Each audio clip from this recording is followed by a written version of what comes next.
Welcome. Welcome back, ladies and gentlemen, to a brand new video. Today we are joined with Sadhguru here in this beautiful live stream. We're going to meditate. We're going to enjoy some mantras. We're going to cultivate some nice, positive, beautiful, blissful energy. And do whatever it takes to get enlightened. Why? Because enlightenment matters most. What is more important than enlightenment, than being free from suffering, than being liberated from all pain, all worries, all fears, anxiety, doubt? Gajendra Singh, welcome, my friend, welcome. This is an opportunity for you to come ask me questions, participate in this live stream. I started this live stream at the opportune moment, at the opportune time. My intention was to live stream today during the day, and I felt the energy shift. It is 4:40 p.m. where I am, and as the energy is shifting, this is an ideal opportunity for me to live stream for the next hour, hour and a half, for the energy to be the most conducive for spiritual growth. And as you can see behind me, there's a lot of consecrated items. There's a beautiful burning temple that's behind me. There's some solidified metals behind me. There's a copper plate that represents the most powerful structure ever created by a human being, it appears to me, or it seems like. And one of the wisest men, if not the wisest man to walk this planet currently, which is Sadhguru, somebody that I'm learning from. And mental health is important, my friends. Mental health is extremely important. It is very important for you and I to do the necessary things to acquire mental health and have stability in our bodies. And actually, that is a secret. That's a technique that I just gave away or just shared with you, that stability over the body is where mental health is residing in. If you don't have stability in your body, you can't claim yourself to be mentally healthy. And stability of the body comes from many avenues. One avenue is from the food that you eat. So because of the soil depletion and the poor nutritional value of the food that we currently eat, you're not getting enough strength from the food. You're not getting enough nourishment and nutrients from the food. And naturally, your body is going to get weaker. And Sadhguru here says that if this is going to continue, then the first thing that's going to suffer is people's mental health. What's Rudraksha? So Rudraksha is what I'm currently wearing. These are the spiritual beads that I have on my body right now. And these are grown in the Himalayas. They're very big in size because that's how the Himalayan Rudraksha grow. They're always this size, large size. And I managed to purchase a lot of them from the Himalayas, and I shipped it to my home in Canada. And you are free to go on my website, shivakailash.com, and purchase these Rudraksha today. I'll ship it to wherever you are in the planet. And they're consecrated by me, energized. I placed needed energy to for them to be nice and powerful. And if you wear them, they give massive benefits. It's not an accident why I wear them on my live streams. They enhance my intelligence. And if you just simply keep it in your room, keep it in your house, it also has massive benefits, massive advantages, because it's a consecrated, powerful spiritual item. It's a spiritual technology. So I urge you, I highly recommend that you go to shivakailash.com and purchase it today. Jimbo Slice says, you're from Canada. Yes, Canada is where I grew up and lived for the majority of my life. I love Canada. I love how clean and healthy and safe and evolved it is, or developed it is. That's the word, developed. So things are developed there. You can expect many comforts and luxuries, and that's not something you can find everywhere, especially in Asia. So Asian countries have their advantages, like delicious food, meaning the fruits and vegetables are still grown without too much pesticide and too much poison, and fruits are readily available all year round, the warm climate, and other benefits like this, close to the oceans, you can swim. But Canada has other benefits and other side effects as well. Hello, dear man, greetings. I don't want to pollute the environment anyway. Then don't pollute the environment. One of the best things you can do to not pollute the environment is to not eat animals and to stay on a vegan diet. And that's what I urge all of my followers and subscribers to do. Whatever I wear to Daksha, it protects me from many negative things. Yes, this is a very protective energy, and I have many of these Rudraksha beads on me, and I wear them. They're fantastic, fantastic tool, fantastic, fantastic spiritual technology. If you wear this, you're going to become more spiritual. So right now, I'm listening to a beautiful mantra created by Sadhguru. Sadhguru is the man that you see behind me.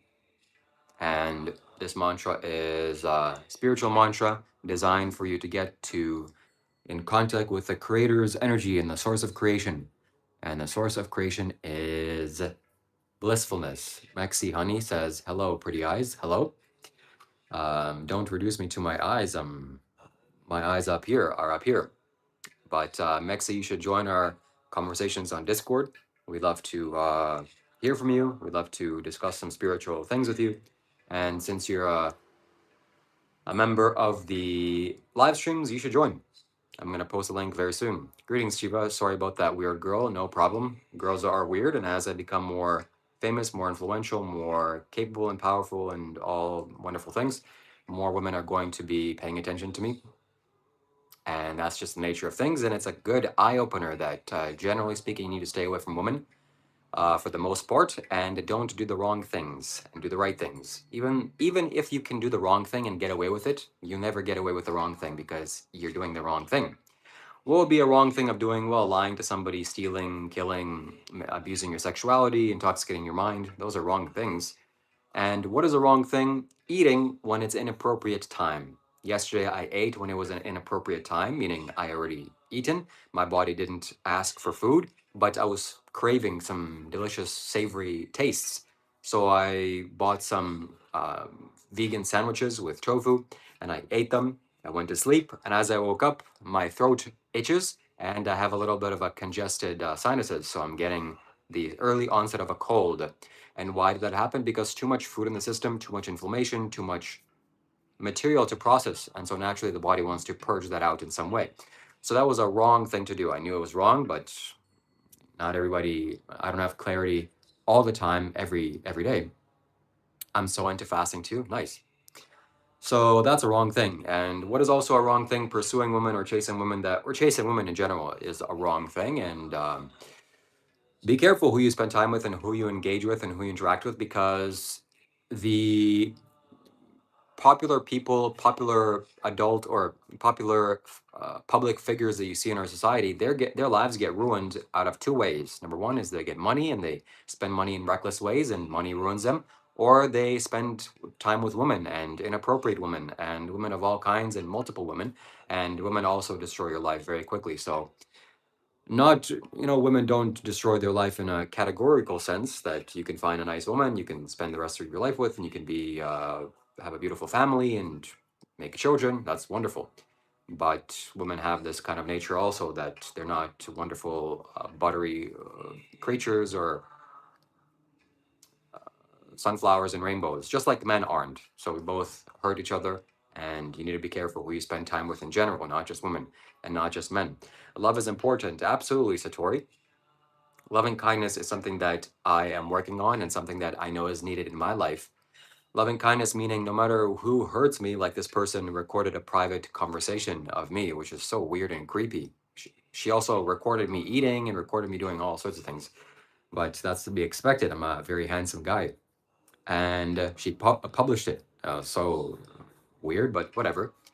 And that was a wrong thing to do. And whatever, her weirdness is her weirdness, but what's required from me to her is loving kindness, compassion. Okay, I send positive energy towards this person.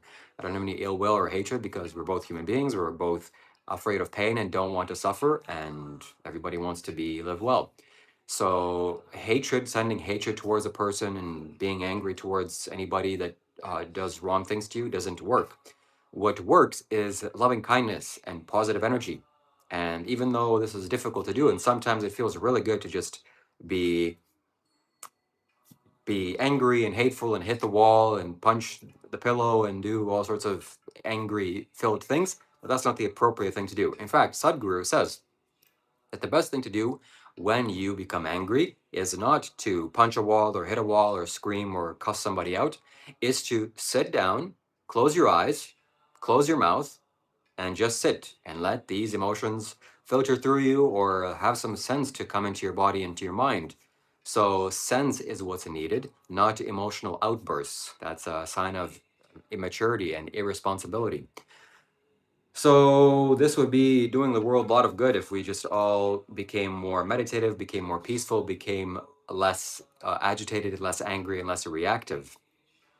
Very virtuous of you. Yes, virtue and morality is one of the highest qualities of being alive on planet Earth. And if you want spirituality and spiritual practice, spiritual growth and wisdom and liberation, then morality is. I'm just plugging in my computer here. So virtue is broken into 5 parts, as the Buddha said: not to kill living beings, not to steal from others, not to lie, not to abuse your sexuality, and not to intoxicate your mind. So if you do these 5 things, or if you don't do these 5 things, life is going to treat you very well. But if you break nature's laws, you're going to get punished instantly. Not that you're going to go to some hell. I'm sure you will. You will. But you'll be in hell right now, because killing others hurts. It's very painful. Lying also hurts. It confuses your mind. Stealing from others, it doesn't feel good. So hurting living beings in any way doesn't feel good. And this is one of the most important values to offer, that I can offer you, and for you to apply it in your life. The Satori way says, handsome may be this yogi look, but I think you got great eyes. The soul reflects from the eyes. Thank you very much. Highly appreciate that. And not always. Lots of beautiful people have brown eyes or dark eyes, and that's not always reflected. This is largely genetics, and I have to thank my beautiful parents, especially my mother, for that, for my eyes. Yet still, I'm sure there's something to be said that my meditation ability gives me the quality of eyes. Not that it's going to change my color, but it does give the quality of piercing look, a penetrating look, because that's what I've been doing inside of my mind for so long, just diving deeper and deeper and deeper. And as I get older and as I mature, meditation becomes more necessary and also more difficult at the same time. That if I don't have accountability and if I don't have good friends to meditate with, and for us to make this a priority in our lives, I generally don't do it. But I know that it's necessary. How do I know that? Because the Buddha meditated for at least 1 hour a day, right after he woke up. The Buddha is said to have slept only 2.5 hours, something like this. And after he woke up, he would meditate, and then he would speak to the angels. And after he was done speaking to the angels, he would go speak to people for the rest of the day. And so meditation is needed. And how do I know meditation is needed? Because even if you are spiritual and even if you are enlightened, you can still lose your awareness without meditation. So meditation is a maintenance. It's something that's needed to be done. It's something that you need to maintain the body and mind with. Is it genetic or destiny? I guess it's both. I guess it's both. To be fair, you have clear eyes of wisdom, I believe. Thank you very much.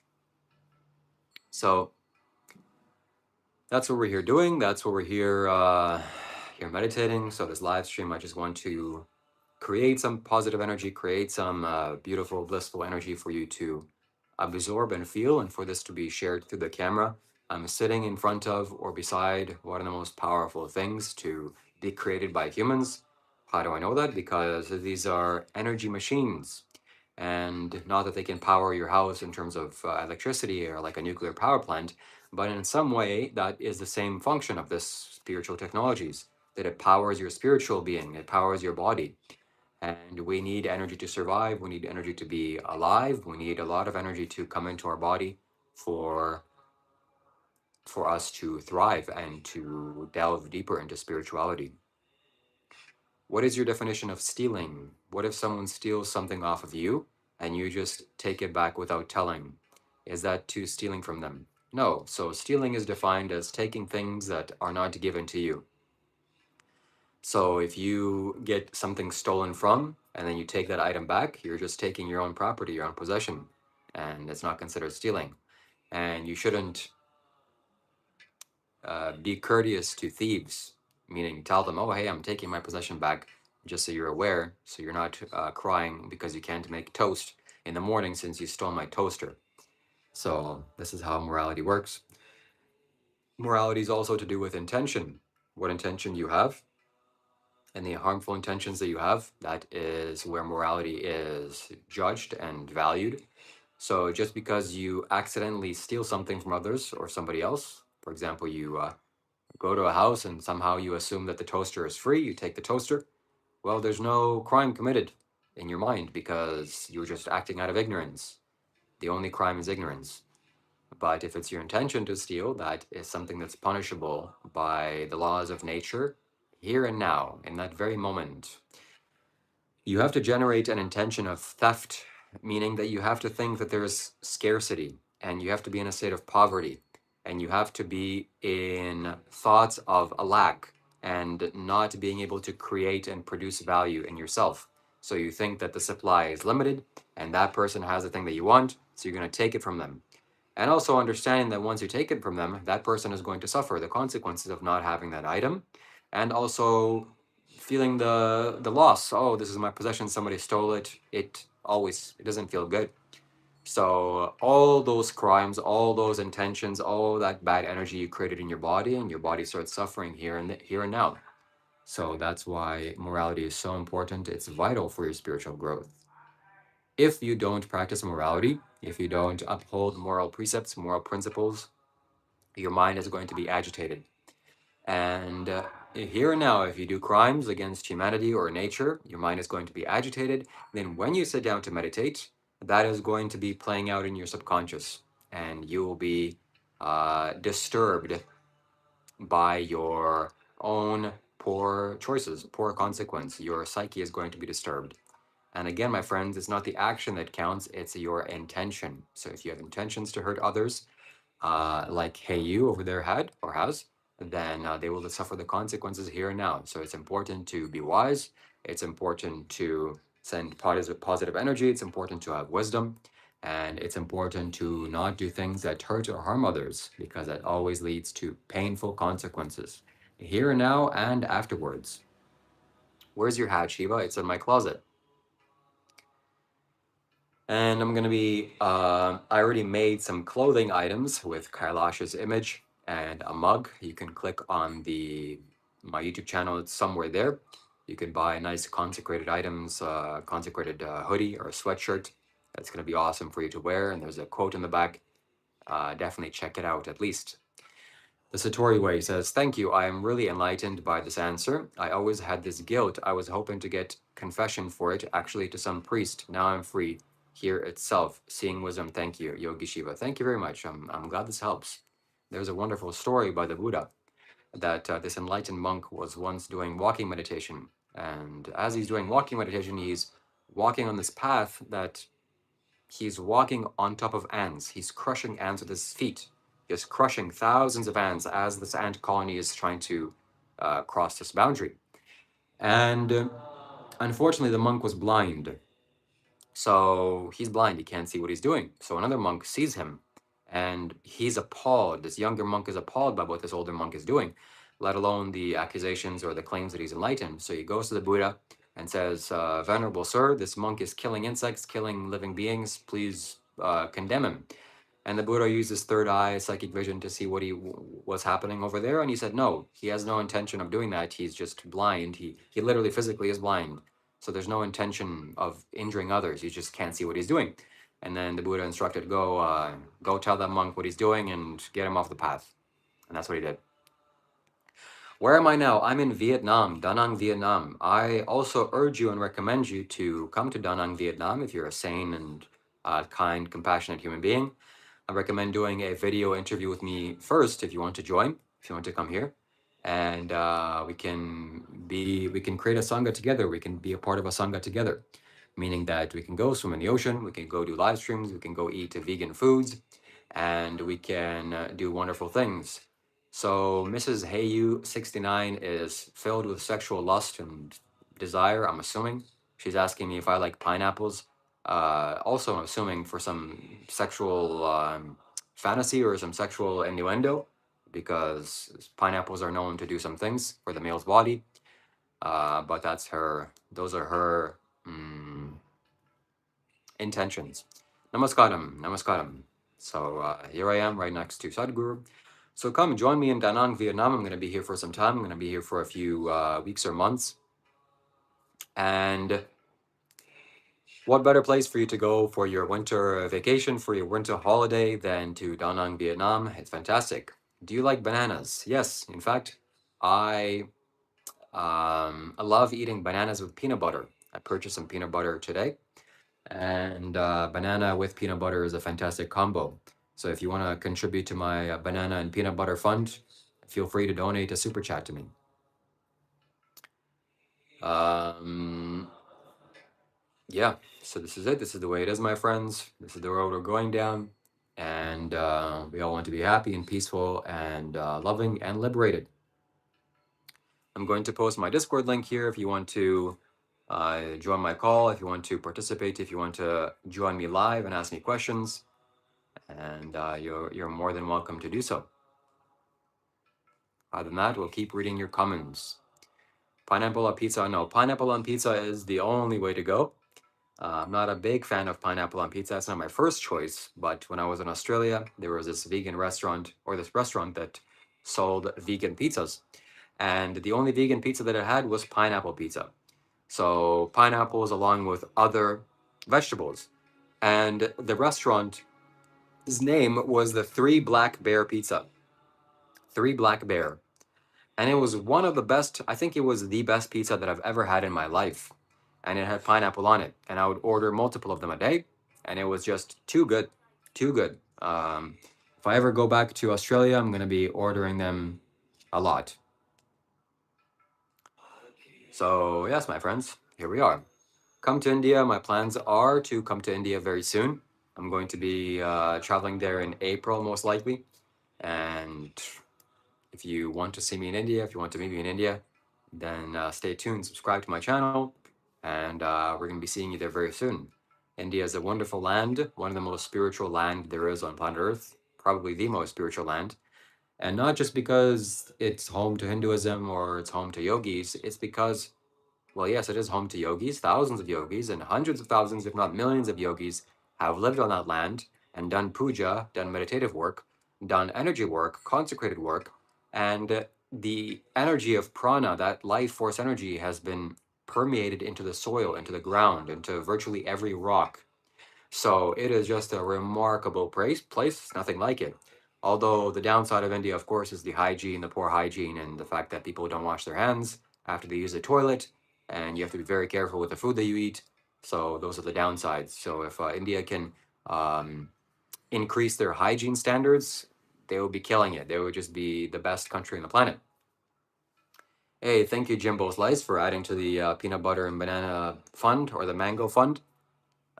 With 2 Canadian dollars, I can buy probably 4 or 5 mangoes. So this goes a long way. That's feeds my breakfast, lunch, and dinner for a long time. Anyways, thank you for your donation. I appreciate you. And just know that your donations, my friends, they do something for me. They uplift me. They benefit my life in massive ways. And that doesn't get unnoticed, meaning you will also prosper and benefit. And have that intention when you give, that somebody's life gets improved. My life gets massively improved. It's not going to some corporation. It's going directly to me, towards feeding me.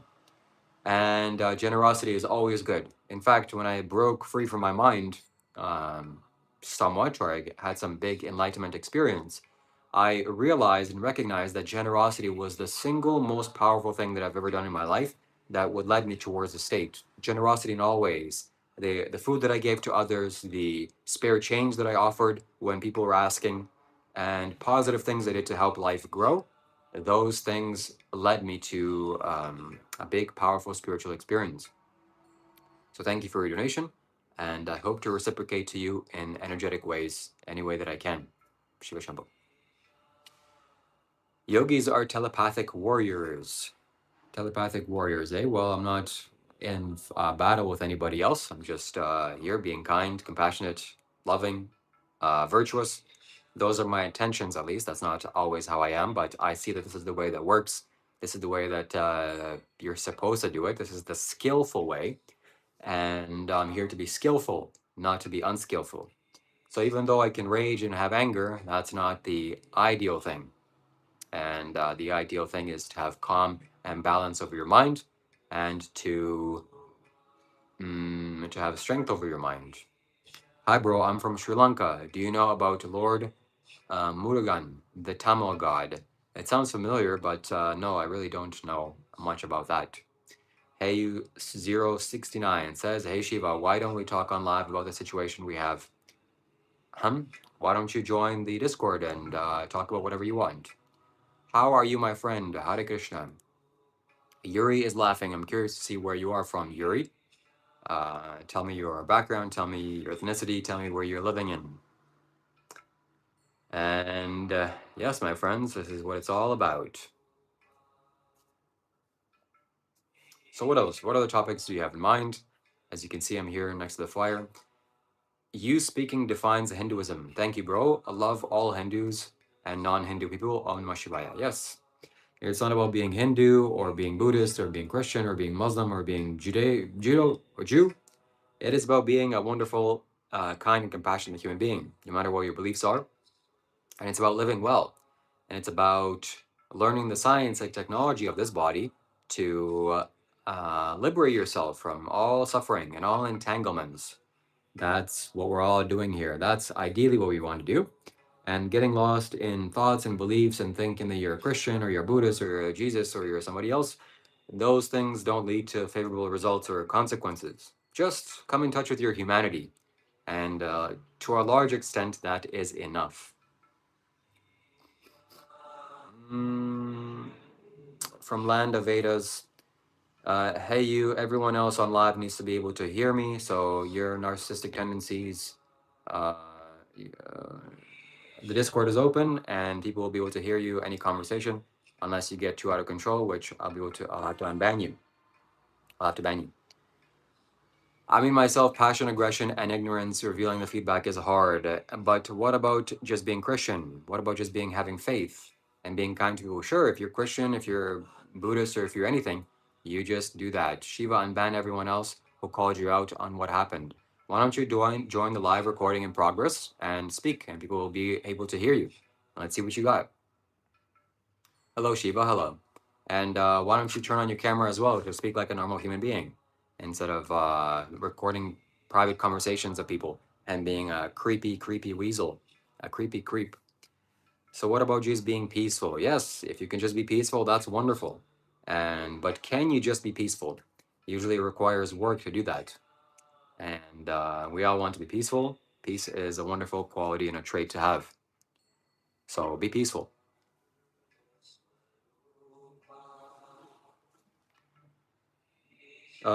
Boys celebrate on 15 legacy. Yeah, so Mahashivratri is coming up. I don't think I'm definitely not going to be in India for that. But at some point, I'm going to visit Mahashivratri in Isha Yoga Center. And Isha Yoga Center is a fantastic place. And I'm feeling the energy of this next Mahashivratri coming up. So it's gonna be great. So pause for 5 minutes and stop talking. Doesn't that help? Being incompetent doesn't make you peaceful. Just because you stop talking doesn't mean that you're automatically peaceful. It helps, sure. But I'm here doing a live stream. Why would I stop talking for 5 minutes? Who is that going to help? And I'm already peaceful inside. I already have peace. How can we have global Hinduism? This, I'm sure, would scare some people, especially if they're Christian or if they're Muslim or if they're Jews in this live stream. This is not about converting people to Hinduism. This is about understanding that there are science, there's technologies and techniques for human well-being. What is a technique for human well-being? This consecrated Rudraksha beads that I have, that I'm wearing, that's available on my website, shivakailash.com, is a tool for spiritual growth, spiritual progress, liberation, and peace of mind, harmony, well-being. It's a tool for that. So just like you have a tool for a knife, you use a knife to cut vegetables and to cut fruits. It's a fantastic tool. It's a fantastic instrument. We're not against instruments. We're not against technologies. Similarly, we're not against spiritual technologies. There are spiritual technologies that you can use to help you liberate yourself.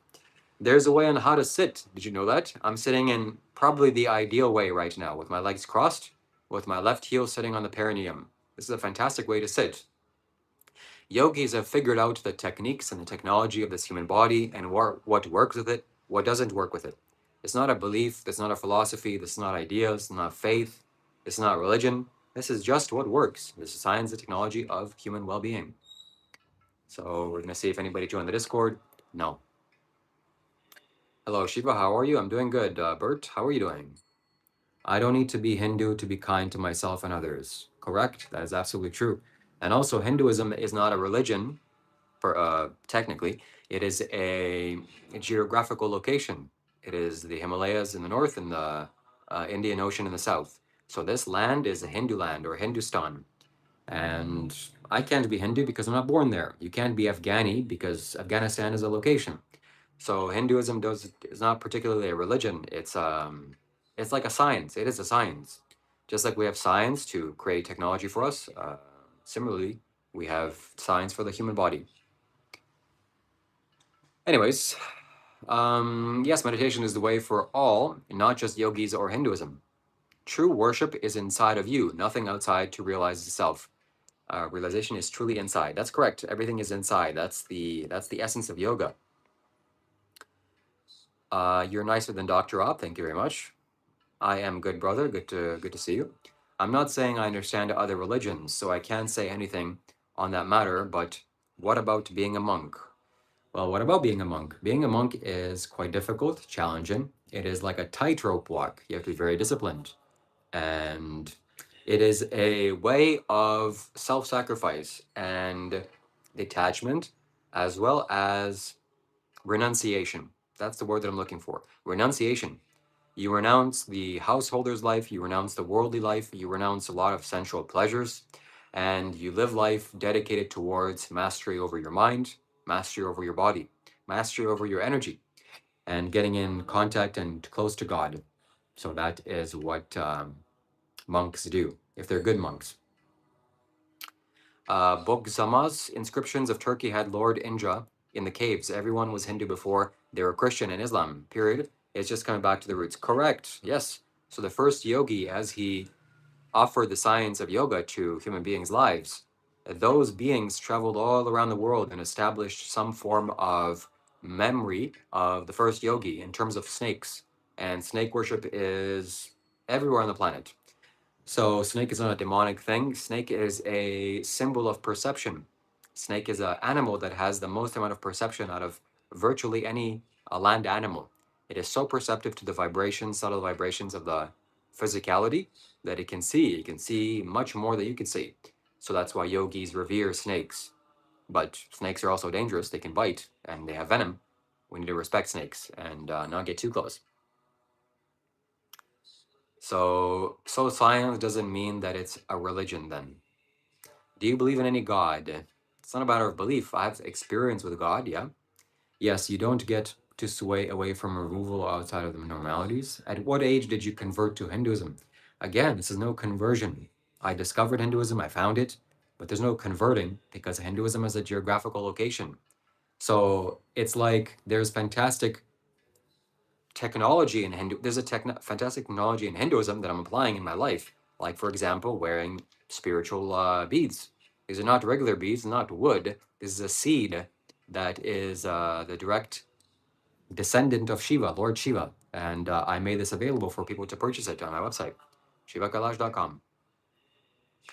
And so just like I'm not converted to science, modern science, but I use modern science. I'm using an iPhone right now, which is a byproduct of science. Science is very valuable to me. So similarly, Hinduism is very valuable to me because it has technologies and tools for my well-being. I'm not believing things. I'm not taking things on blind faith. If it works, these things work. They create powerful energy and they make me effortlessly meditative. That's the difference. That's how it works. Snakes are good, scent's very good, and they eat bad things. Well, some snakes eat other snakes, like cobras, king cobras. Wow, best answer yet. I was born in the year of the snake. Nice. Hopefully you're perceptive. What hand is your ring on? This is my left finger. So YouTube, I don't know, for some reason it flips the camera. This is my left hand, my left ring finger. This is my right hand, but for whatever reason, YouTube flips it. Yes, he is still a born Canadian and Christian too, but practicing a practice of yoga that is available to all mankind. Correct. I was born a Christian. I'm thankful for that. I love Jesus. Jesus is awesome. And Jesus' energy is very positive and pleasant. How do I forgive myself? Well, It's not a matter of forgiving yourself. If you did things to hurt others, you go ask for their forgiveness, and you try to fix those situations. And if that's not possible, well, the best thing to do is meditate. Something that I offer generally to people is for them to light an oil lamp in their room in a safe space, and ideally in front of some kind of a figure, maybe Jesus, maybe whatever spiritual figure that you revere or worship, or simply just a fire. Having a small fire in your room will burn away impurities, and it will make you more receptive to spiritual phenomenon. It will make things more easier for you to let go of. So just forgive yourself. If you did bad things, just forgive yourself. I'm Tamil bro. I mean Sadhguru's language. Nice. Go vegan if you care about the gods, creatures, and creation. Go vegan to return to the Garden of Eden. Like and subscribed. Thank you very much. Justice for animals. Correct. Absolutely. The people that are Christians here, the people that believe in God, and the people that worship deities, whether you're Hindu, whether you're Buddhist, whether you're Jesus, whether you're a Muslim or a Jew, you have no right to injure living beings and no right to eat them. And you're only doing that out of ignorance, and you're paying the consequence and you're suffering for it. You may be thinking, oh, I'm not suffering. You are. You're just not perceptive enough to see it. So, a pin pricked into your leg will hurt instantly. But if that persists for a long time, you might forget that you have a pin in your leg. So we have no right to kill living beings or animals. Animals want to live. They don't want to die. They want to be peaceful. They want to stay away from pain. So why are you causing animals pain to put on your dinner plate? Absolutely morally reprehensible. What's your experience with the Dhanalinga Yantra? It is fantastic. My experience is when I first bought it, I sat in front of it. I just knew this is a secret sauce, and that meditation would become very easy if I meditate in front of it. The other day, there was a bald guy with you. What was that all about? Well, he's my spiritual friend. He was a Buddhist monk for 7 years. Now he's a regular human being, and he's quite a wild character. He's very expressive and doesn't care and paints on his face and does all these weird things. Do you believe in evolution? This word belief has to be abolished in the human language because belief is only of three things: belief in Santa Claus, belief in the tooth fairy, and belief in God. All these three things you have no evidence for, but you believe because either you're afraid, or a spiritual authority told you, or you read it somewhere. So, do I have evidence to support that evolution exists? Do I have a strong inclination to assume that evolution exists? Yes. So those would be more correct to say. How was your experience of the Kedarnath Shiva? Whoops. How was your experience of the Kedarnath Shiva? I want to be there too once in my life before I die, actually, in this life. So, Satori, I think that you're a girl, you're a female, which means that there's three places. So let me tell you this way. There's three places that I've seen that are the most powerful for Shiva's energy, Shiva's abode. Number one is the Vilangri mountain. Number two is Kedarnath. And number three is Kailash itself. So they seem to be going in proportionality, or Kedarnath is maybe the least powerful one. And next is the Vilangri mountain. And third is Kailash, or maybe the other way. So these three things are a must visit. And unfortunately, you can't trek up Vilangri mountain unless you're 60 years old and you're a girl. So, but you can definitely spend time around it and feel the powerful presence of it. And yes, Kedarnath is definitely a worthwhile place to visit. It's in the Himalayas. It's one of my most viewed videos on YouTube. And it is one of the most remarkable places in the Himalayas and, in fact, in the world. Why some Christians still believe Earth is flat? I don't know, they're stupid. I don't even know if the Earth is flat or round, but I'm assuming it's round because everybody says so. Saran Siva Kumar says, skincare, Swamiji. Skincare is practicing semen retention. I practiced semen retention for the last 3 years. I've been celibate, virtually speaking, and eat a vegan diet, and go out in the sun, swim in the ocean if you can. That's pretty much my entire skincare routine. The biggest benefits are, of course, semen retention and eating a vegan diet, not eating animals. Yeah. I came on your channel from that video too. Thank you. Oh, Satori, thank you very much. Good to see you here. I got a lot of subscribers from there. I'm glad to see that you're one of them. So Kedarnath was a hard place to go. It's filled with animal abuse, but you can take a helicopter there. The accommodations aren't the best. Food is not 5 stars, but what is 5 stars is the Kedarnath temple and the mountains around and the energy itself. How can we make an Instagram group and talk things? To talk things.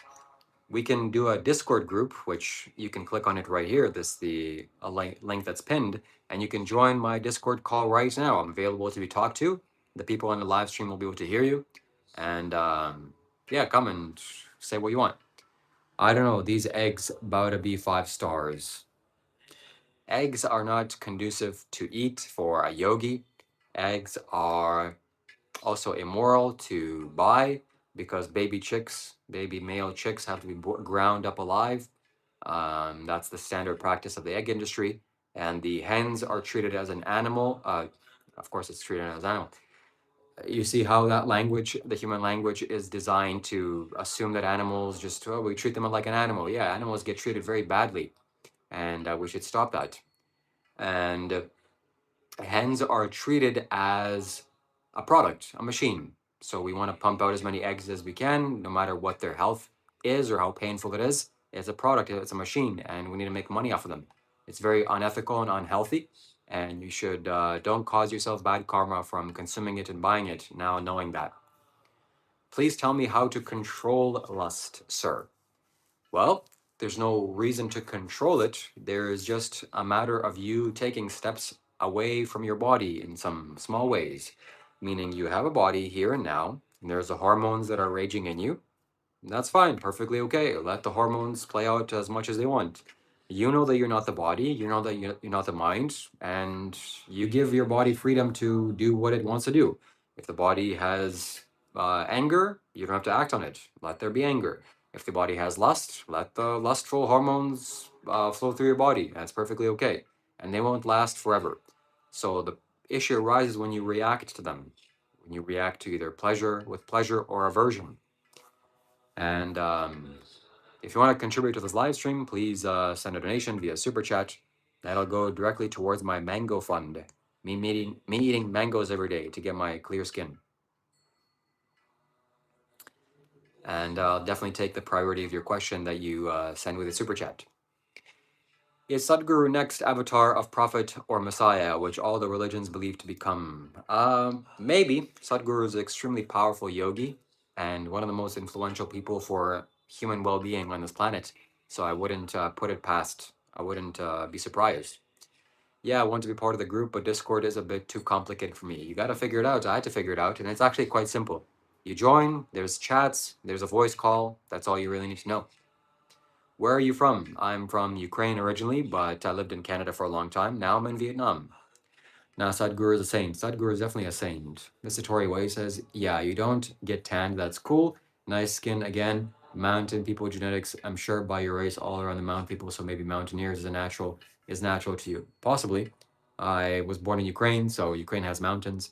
Maybe that mountain man. What about eggs from an ethical source and used mindfully from a farmer that treats their hens well and does not destroy them? Fantastic. You can consume that.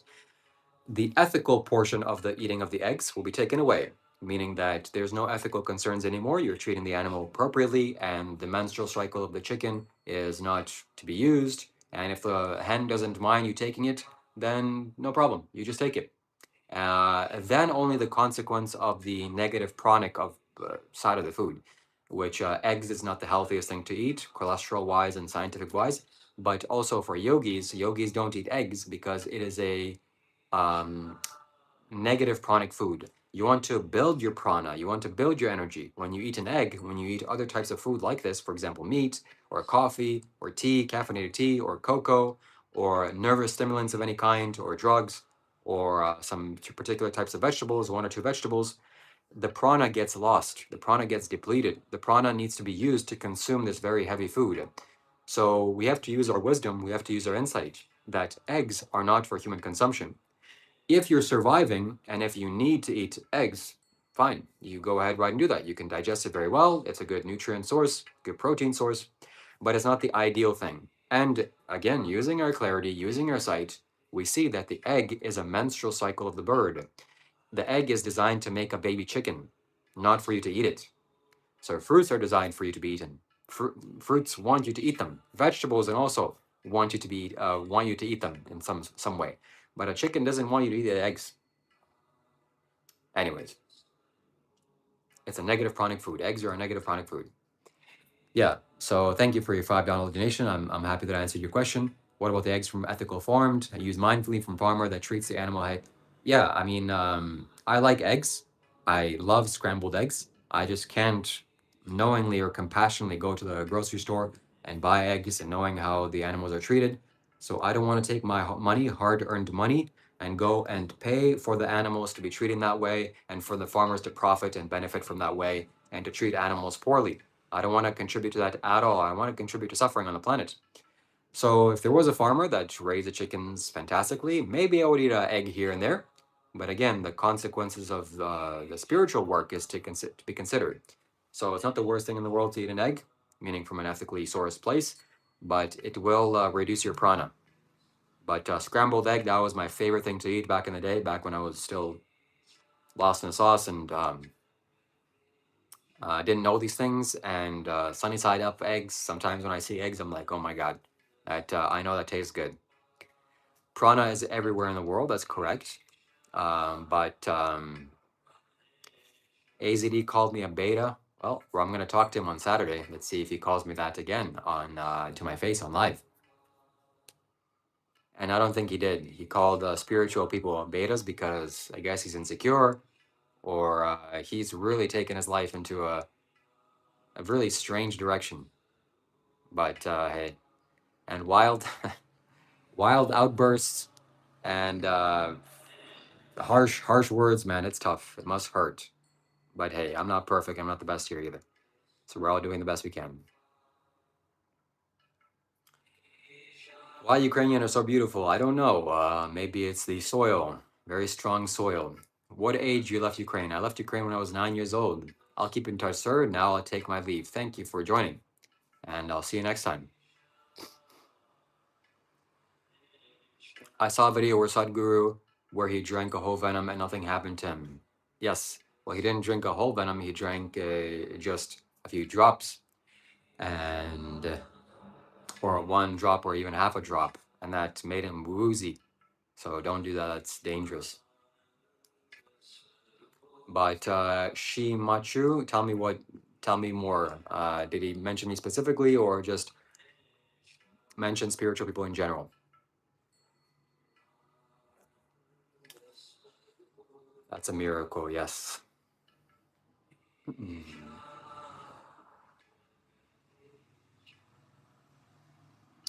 So anger is not conducive to the body. Hatred is not conducive to the body. It doesn't work well with you. It hurts. It's unpleasant.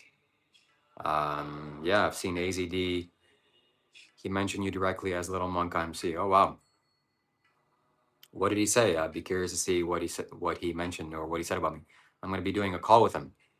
I saw some video of him, emotionally reacting to some man making fun of him on his live stream. And man, hatred is not the way to go. That's not the way to go for sure. I joined your server, sir. Have a beautiful day. Nice to meet you. Yes. Shiva is truth. Certainly is.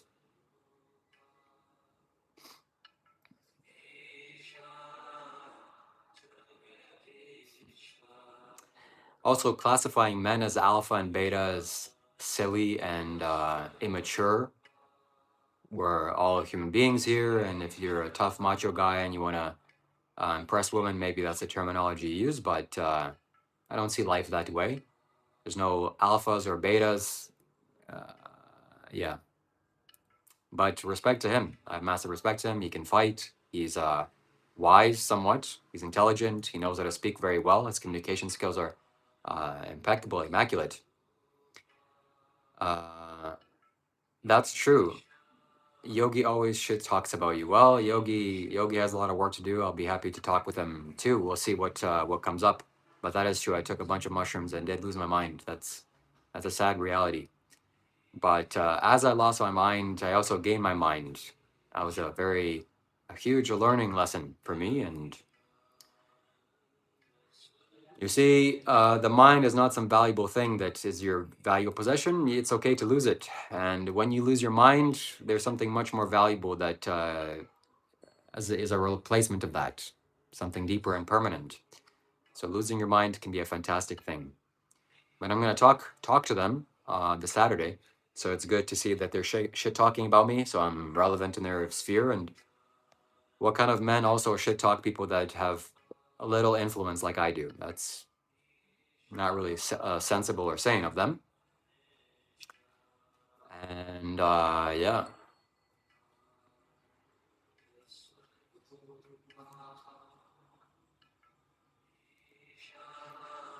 Yeah, there's lots of things I can say about them and about that, and I'm sure I will.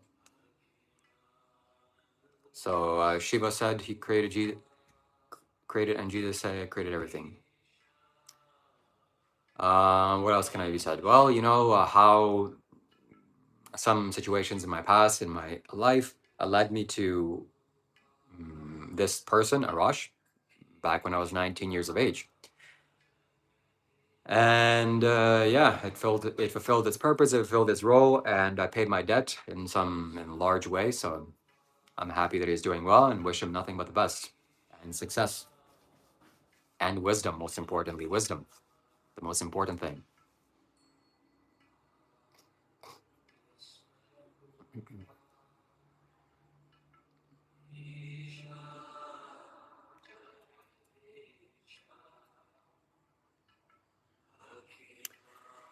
Can I get a cat and give her cat food? Never age, non-veet since birth. If I wonder, can I get a cat and give her cat food? I don't recommend you get a cat. Why would you get a cat? Are you lonely? Are you sad? Just go spend time with human beings. There's no reason to kill cows to feed a cat. Yeah, they said more about you, but I won't bring it up here. Join my Discord. I'd love to have a conversation with you. This is valuable information that I'd like to gather before I have this talk with them, because this will make for better content. So, if you find a way for you to contact me on social media after this live stream is over, I'd love to get on a call with you if you want or if you can, or send me a voice message. Tell me all the juicy details. This is definitely something that I'd like to explore with them. Yo, bro, please tell eating beef is strictly prohibited in our Dharma. Yeah, that's true. But not just beef. And it's not beef either. It's cows and pigs and chickens and fish. All these animals you should stay away from. There's a Here's an interesting thought experiment for you. I'd love for all of you to answer me and let's see what you think. Let's see what the common people think here on this live stream. Why do you think that we eat cows and pigs and chickens instead of like kangaroos or hippopotamuses or rhinoceroses or lions even or zebras? Why do you think we eat those animals and not others? It is because they have a kind heart and they are docile and they don't fight back and they want to love us and they love beings in general. A cow wants to love you. A cow is very compassionate and likes you. Same with pigs. Pigs are very gentle creatures. Very intelligent also. They can be dangerous, of course. Every animal can be dangerous, but not as dangerous as a kangaroo. And kangaroos are aggressive, and other animals are aggressive. These animals are not so aggressive, so we take advantage of them. We eat them. We eat their dead bodies, and not the best thing in the world. Cow is beloved animal to Krishna. Correct. Oh, wow, that really said a lot to me, bring. I'm glad. I'm glad to see it. I'm glad to hear it. So the Buddha, how can you expect you being here and avoiding pain and suffering and not wanting pain and suffering, but to going out and causing others pain and suffering? How do you expect that to work? It doesn't work. It's nonsensical. So don't do that.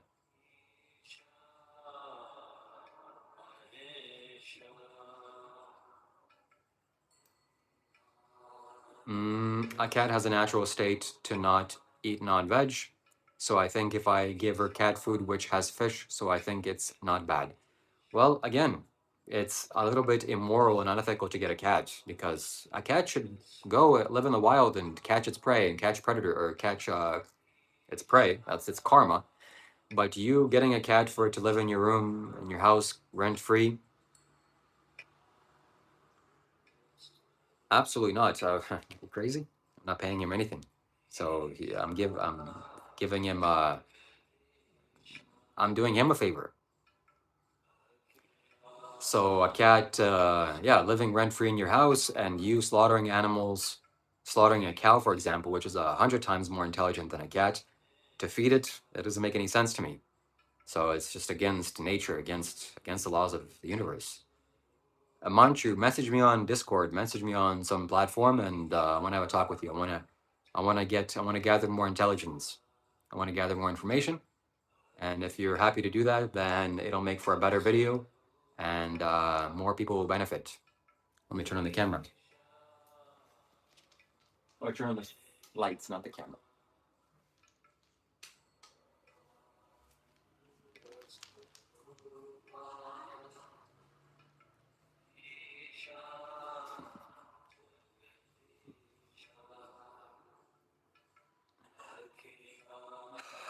Thank you, Joseph, for your kind €2 donation.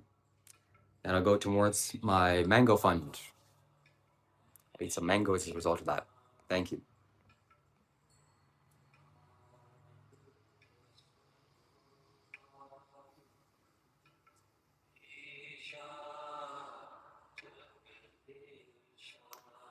God bless you.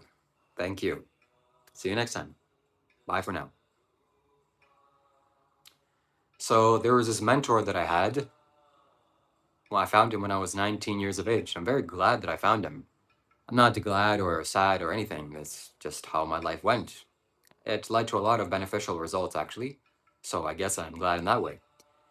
When I was 19 years of age, I stumbled upon this man called Arash Dibazar on YouTube. And I watched a lot of his videos, maybe 80% of his videos plus.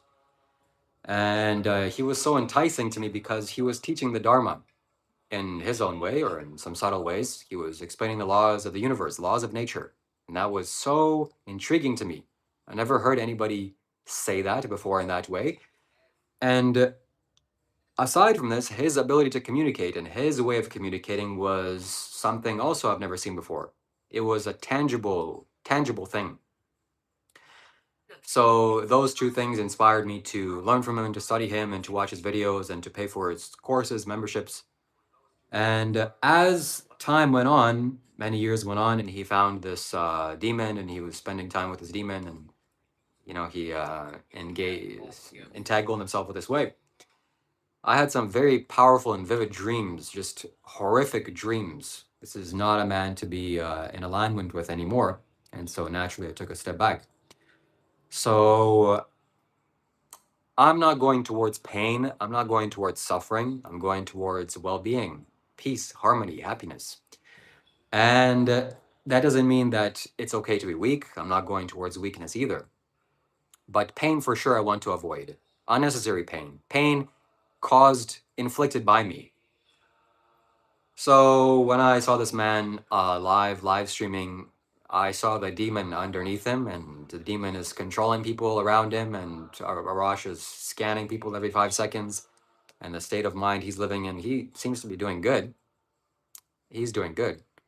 But I'm not sure how towards well-being that is. So massive shout outs to AZD. I hope to get him on a call here sometime soon and talk with him and see what he has to say. It's been a long time.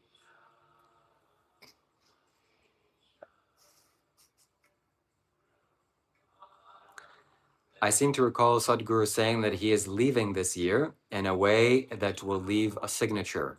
Is this true? And there's a bit of emotional issue with this that I must release. I hope that's not true. I don't know what makes you say that he's leaving this year, 2026.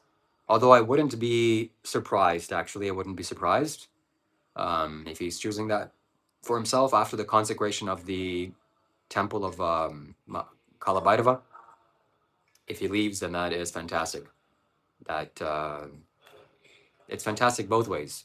So we're gonna benefit off of his energy. What are you? I'm a man. I'm a human being. I'm here on planet Earth, enjoying my life, swimming in the ocean, eating fruits. Bro, are you working? I'm working right now. My body is working. My body's working well. My body's working healthily. I'm in good health. So things are working. My mind is working. So you left Christianity. There's no such thing as leaving Christianity or not leaving Christianity. Jesus is Jesus. He was alive. He died. He was very powerful, mystical, spiritual, and he left his energy imprint on planet Earth. And I can still benefit off of it up until this day. So what is there to leave? What's your job? Doing YouTube live streams right now. I mean, are you doing any job? Am I doing any job? Sure. YouTube is my job.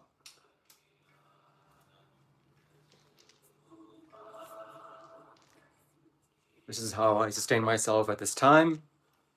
And I hope and plan to offer more techniques, technologies for human well-being, for people to be blessed in this way, and for me to get the benefits of fruits, a place to stay, and other lifestyle choices.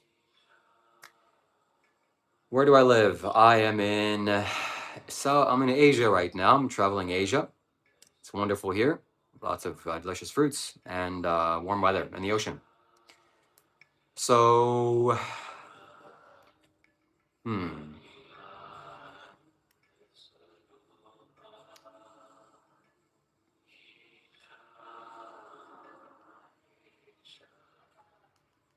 Sadhguru says that people want money and need money for two things, two primary things. Number one is the choice of food. So why do you need money? Why do you want money? Why do you want to be a millionaire? Is because you can choose what to eat and when to eat. You have the freedom to choose the food that you intake. So right now you can't go to a restaurant and order sushi because you don't have enough money. When you have enough money, you can buy sushi and you can buy any kind of nutrients or nutrition that you want. And the other reason why you want money is the choice of lifestyle. So you can't sleep in this place because it's too much money for you. Well, you have money now, you can sleep in this place, you can buy this car, you can travel this place, you can pretty much choose the lifestyle that you want. So money is only for two purposes, is the choice of nutrition and the choice of lifestyle. What else is there really? So do you pray with mantras? You don't pray with mantras. Mantra is not something to be prayed with. Mantra is mantra is a sound that gives off energy, and for you to take on that energy and for you to absorb that energy and be blessed with that energy. So praying is something else. Praying is telling God what to do and giving commands to God. I'm proud to say that I'm vegetarian, but being vegetarian is very hard. Well, why is it hard? Sure, it's not as easy as going out and eating a bunch of animals because it's convenient. But good things in life don't come because it's easy. They generally come because it's not easy. It's a little bit difficult. So you don't want to steep down to the level of eating meat and animals. It's not conducive for your body. It's not conducive for your health. And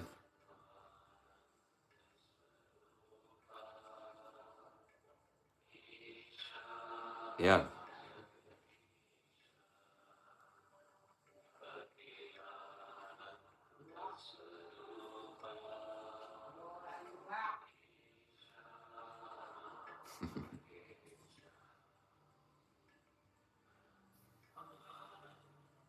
Mm.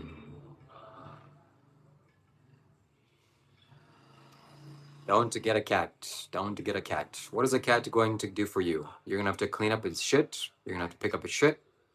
You're gonna have to feed it a bunch of food that you're gonna have to pay for. It'll shed everywhere. It'll give you brain parasites for sure. But brain parasites are guaranteed with a cat. You can do the scientific research for that. And depending on the personality of the cat, either it'll have nothing to do with you, doesn't want anything to do with you, or it'll attack you, or it just will be indifferent to you. I don't care.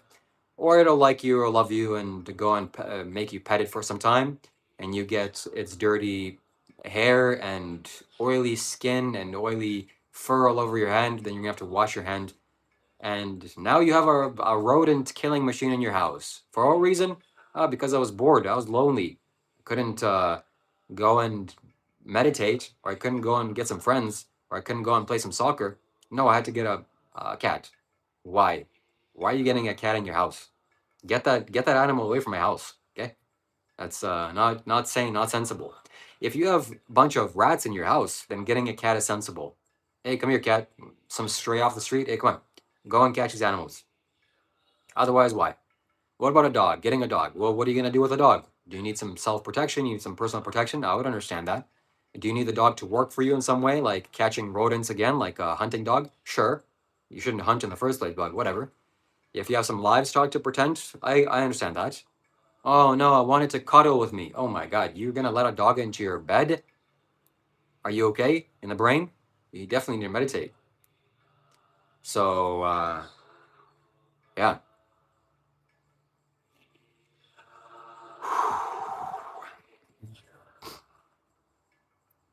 Hmm.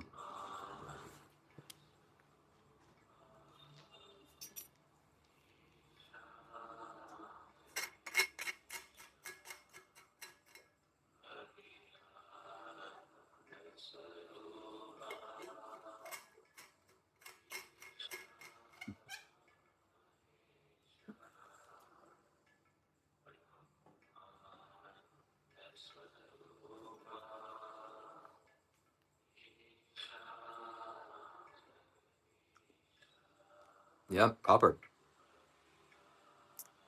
Satan is selling humanity things that does not exist. How much Satanists pay for you to do this? Or are you just grifting, quote Shiva? Explain what you mean. What am I selling? I'm not a Satanist. So have you not? So you have no God pics in your room? Well, show me a picture of God and I'll gladly put it in my room. Where's God? I'd love to have a picture of God. Fantastic. And if you wish to donate, if you wish to support my live stream and add to the Mango Fund, please send a super chat. I'd highly appreciate it. So yeah, one thing as well I'd like to mention, maybe somebody here is listening. My mentor, Arash, is a party bazaar. I'm not sure it's appropriate for me to call him my mentor anymore. Yeah, sometimes you learn on what not to do from people more than you learn what to do. And that's always wise. It's always wise to learn from other people's mistakes than to make the mistakes on your own. Because if you're going to go and make mistakes on your own, it's way too much, way too long of a time to go and make those mistakes and suffer the consequences. So not always appropriate and not always responsible to act in anger and to use harsh words and abuse people. Sometimes what's best is love and loving kindness. Actually, that's always best. That's the way nature rewards you. What do you think about Satan? And Christianity tells us devil. The Christian friends told me many times. So I don't know about that, but there's something called as Mara in Buddhism. The Buddha talked about Mara often, and Mara is the being that keeps beings in the cycle of perpetual suffering and cycle of birth and death. And I've had some experiences of Mara just yesterday as I was meditating. I don't know if that was my imagination or if that was me seeing into the universe, but it's definitely something. And so maybe that being exists, I don't know. Satan manifests through attention to thoughts and emotions. Meditation can teach release from thoughts and emotions and allow silence to speak through your heart and not your mind. Very well said. Christian rebuke every time, Hinduism. Yeah. Christians rebuke. Whenever I'm doing live streams, there's always people saying, I rebuke this, I rebuke that. You're not powerful enough to rebuke anything. Get it together. So, yeah.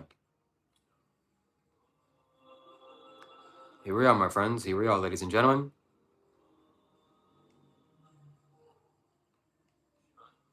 We're doing it. Let me join the Discord. I'm going to turn on my camera. Anybody that wants to join my Discord discussions, they're welcome to do so. Let me make sure that my laptop doesn't get demolished or destroyed. And yeah. Welcome, everybody.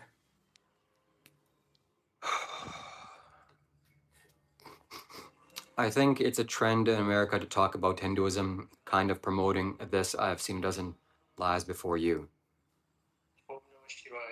Well, I'm doing good. How are you?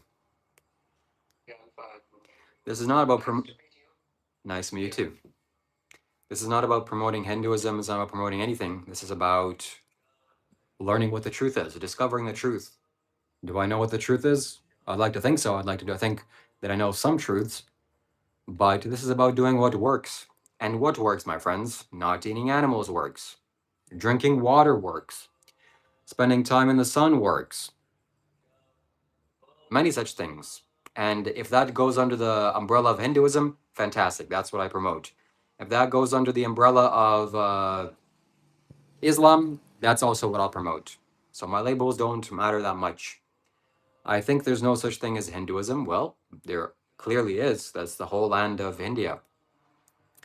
It's better to leave a cat in the street than to raise it. It's not your business or job to raise a cat. That's the mother's job. So better for you to invest your energy towards human beings. And if there's a cat in need and somebody's in need, then definitely you can definitely help.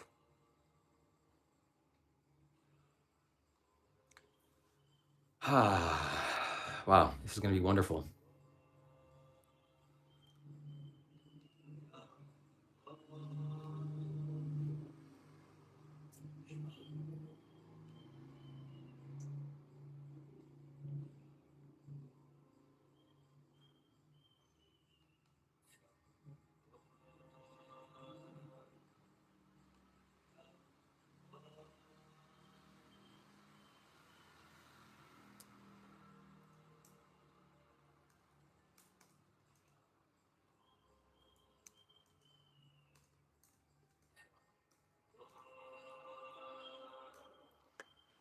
So, what else?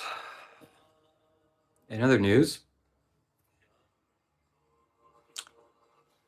we're here on Discord. Welcome, Sky Guardian. We're here live streaming on YouTube. What are we live streaming for? Well, we're supposed to meditate. I definitely want to meditate daily, at least an hour a day of just sitting down, keeping my body still. But the most important way to meditate is for you to continuously meditate through your daily life of being aware and being conscious, because that is the majority of the day. So you can't always sit down and meditate in your job, but you can definitely be conscious and aware of what you're doing day to day, moment to moment. And being conscious and aware is what gets you to the basement of reality. So Shiva, you were mentioning yesterday, and so I had EA Clothing, right? And he said that he follows your stuff, and he found you really interesting. And yes, I just wanted to share. I flipped that segment out and share it with you, but yeah, it was pretty funny. Nice, that's good.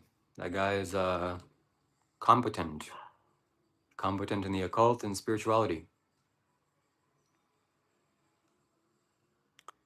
So somebody that I looked up to and studied in many years ago. But the occult stuff, the heavy occult stuff, I'm not sure I support or agree with. Yes, what is it? That's Dr. Rob. Dr. Rob is not here at the moment. He is somewhere. doing something. But rest assured, the live streams are going to be coming very soon. Dr. Rob's Wisdom is going to be back on the stream. So why do my name? That's Like all I want to know is why you want back there. because just because I can do something, just because I can ban somebody, doesn't mean that it's the right thing to do. And what's the right thing to do is the right thing to do. What's the wrong thing to do is the wrong thing to do. So the wrong thing to do is ban people that I don't agree with or that I have some personal issues with. If they do some severe things, then certainly they need to be banned, but people have the right to speak and communicate and express themselves, and it's the place to do so. So I'm learning just as much as anybody else. Just because you can do something. Have you heard about the monkey god? Hope you know about the Hanumana. They have the monkey face, and people say that it's the avatar of Shiva. So do you believe that he won't exist in Hinduism? Yes, I have some. I feel the energy of Hanuman, and certainly there's some energy towards that and with him. But I don't really pay attention to that much because that's not where my well-being rests and lies. I'm much more interested in Kailash and the being that made Kailash happen and the Valangri Mountain and Kedarnath. So yeah, those things are a distraction to me.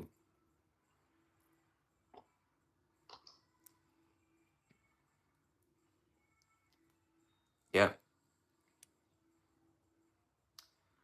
So have you ever? You know about the Shiva Puran? It's a gospel of Shiva. So it's written like more than 5,000 years ago, and it's not written by the Maharishi Vedas. You know about that.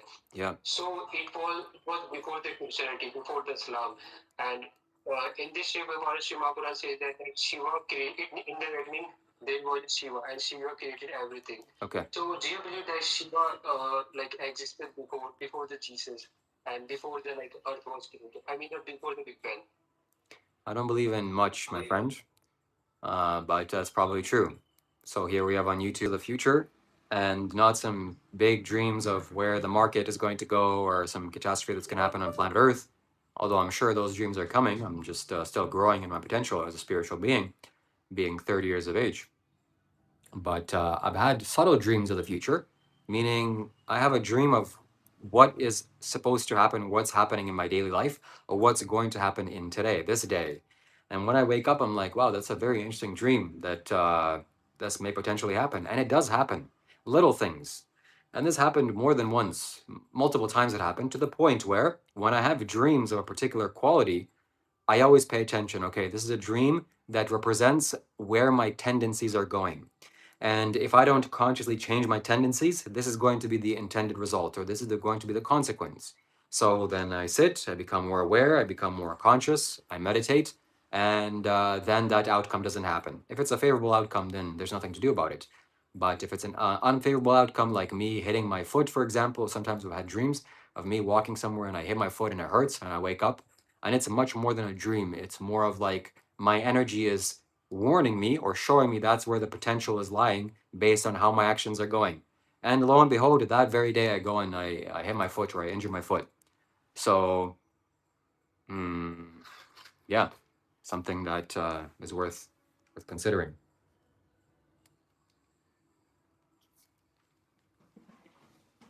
Thank you for that question, by the way. Somebody says that they're leaving the live. Good to see you here as always, and hope you back very soon.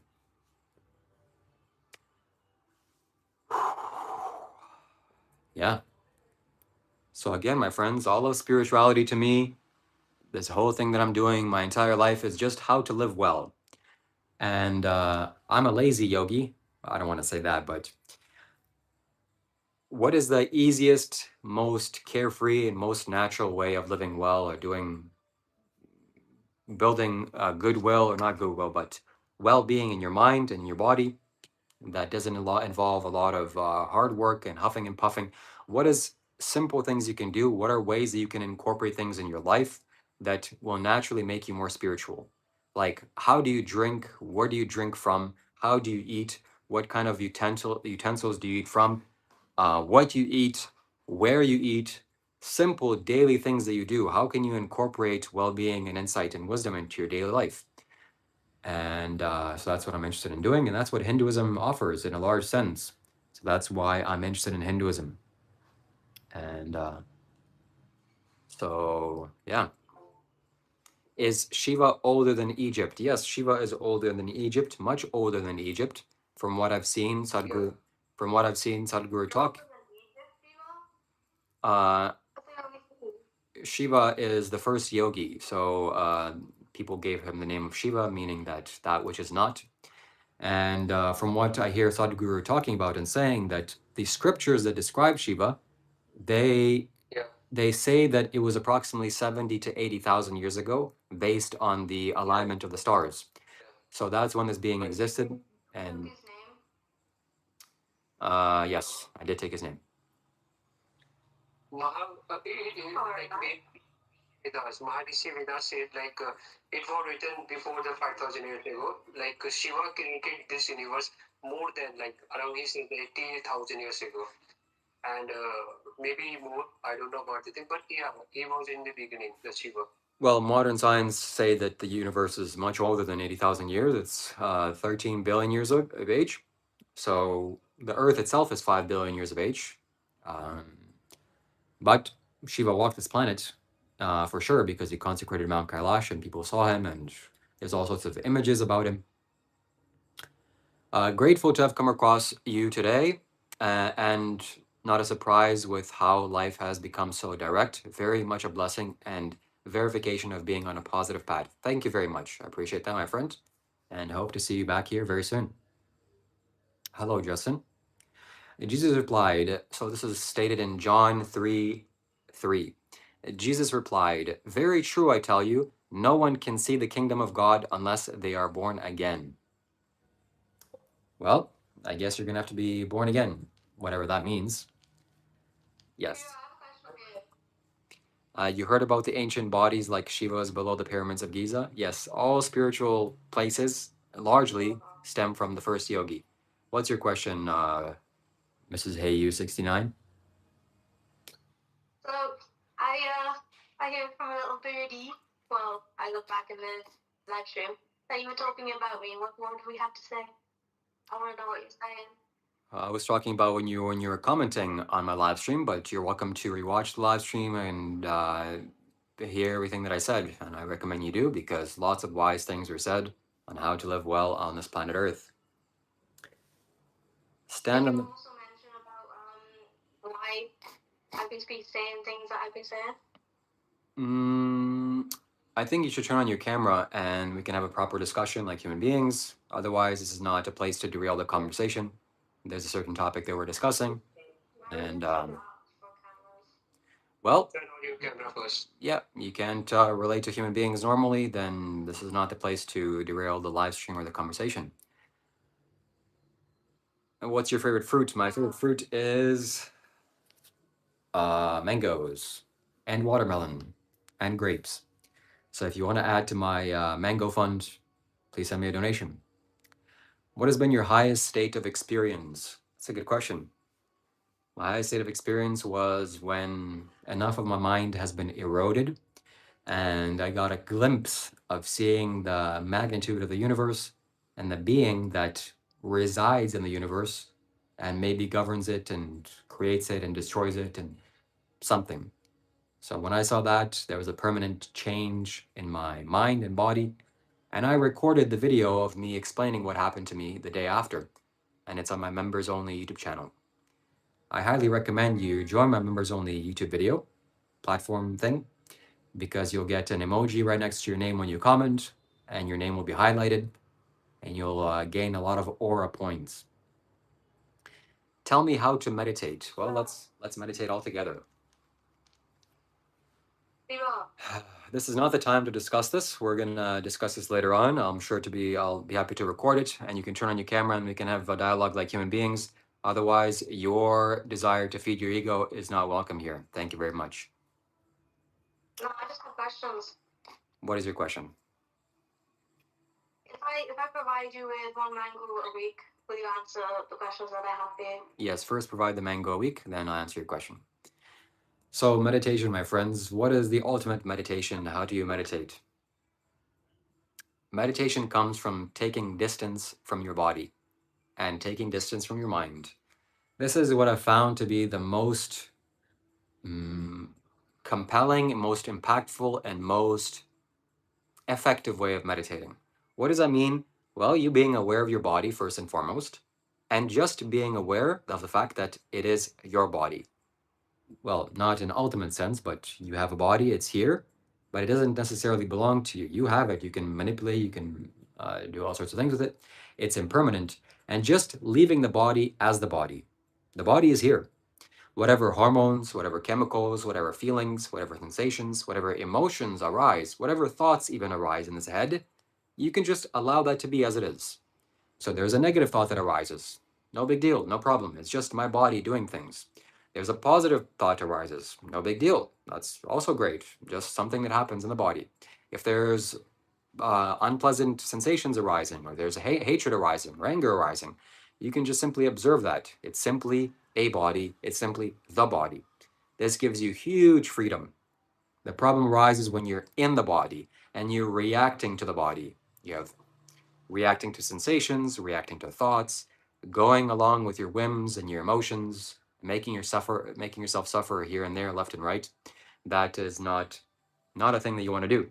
So that's why we're here. Have you ever met a Naga? The Nagas. Have I ever met the Nagas? No, no. But I've seen the Naga that Sadhguru has consecrated. I've interacted with him energetically many years ago. And it's fantastic. But it's just it was just entertaining. Not much else to it. What is Sadhguru's energy like up close? Sadhguru's energy is very much like the color that you see of Sadhguru's picture. See how it's bright orange and his turban is also orange? That is how his energy is like. This orange color represents the third eye and represents clarity, and represents insight. So as you come in contact with this, you feel that energy, Sadhguru's energy is very much like that color. And it's very conducive for your spiritual growth. That's why I have him on my wall here. Not because I worship him or not because I idolize him. I guess I do in some sense. But having a picture of him in my room works. It has benefits. That's why I have it. If it didn't have benefits, I wouldn't have it here. Like, how do you feel when you're close? Does it feel warmth? Wade says, look in and see the energy of existence in the silence that has begun with the unnoticed, but now noticed. The mind hates this. It wants to do the other thing. That's a very wise man. That's the wisest man that's commented on my live stream today.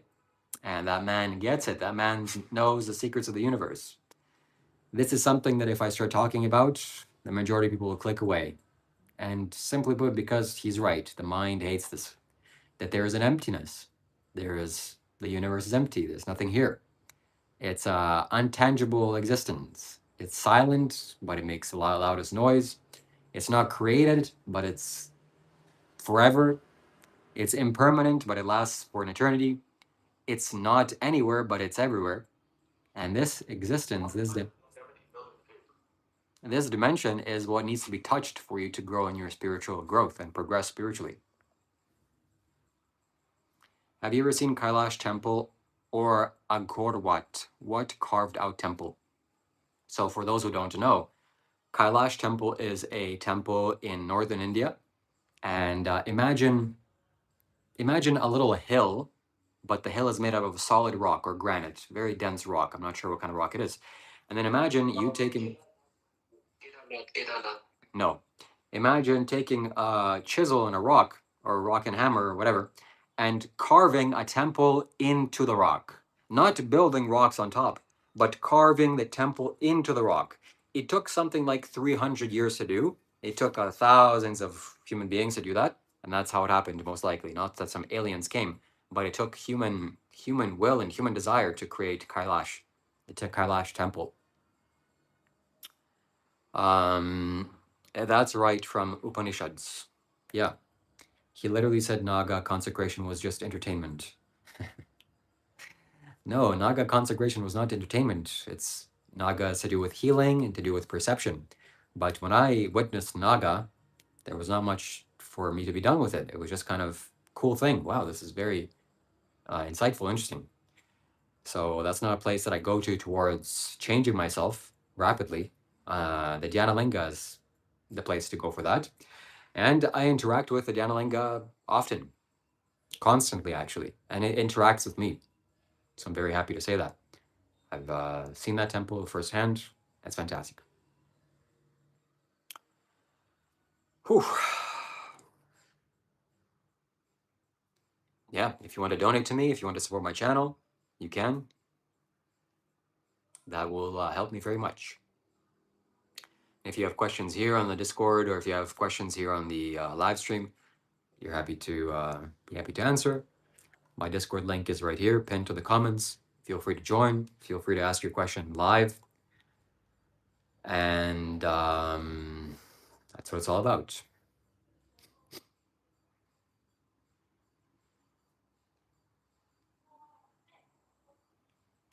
We've been live streaming for 91 minutes now. We're gonna go maybe for a few more, for 108 minutes. That's when I like to end it. And yeah.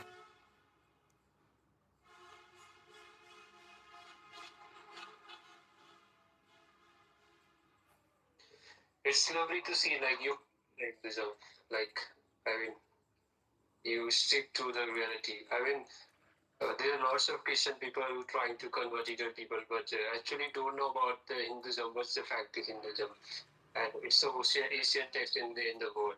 I mean, it's a very great thing. What's that around the neck? This is a Shiva's teardrops. Shiva sat in the Himalayas. He cried tears of ecstasy. The tears fell on the ground. A tree sprouted out. The tree bears fruit, electric blue fruit. When you peel the seed, when you peel the fruit, there's a seed. And this is one seed of that fruit. It's called Shiva's teardrops. It is a remarkable energy, remarkable vibration. It supports your spiritual growth, spiritual well-being, and wearing it enhances your intelligence. Plus, it looks very cool. And you can buy it on my website, shivakailash.com. They're genuine, right? Who's genuine? Yes, they are genuine. This is from the Himalayas. And I took a lot of them from the Himalayas, yes. When I was in Nepal, this is where I purchased them. From a reputable dealer. My throat itches. I need to, I'm getting a little bit of a cold from swimming in the ocean and eating too much food. So I think I need to go and drink some ginger tea. That'll be good. That'll be wise.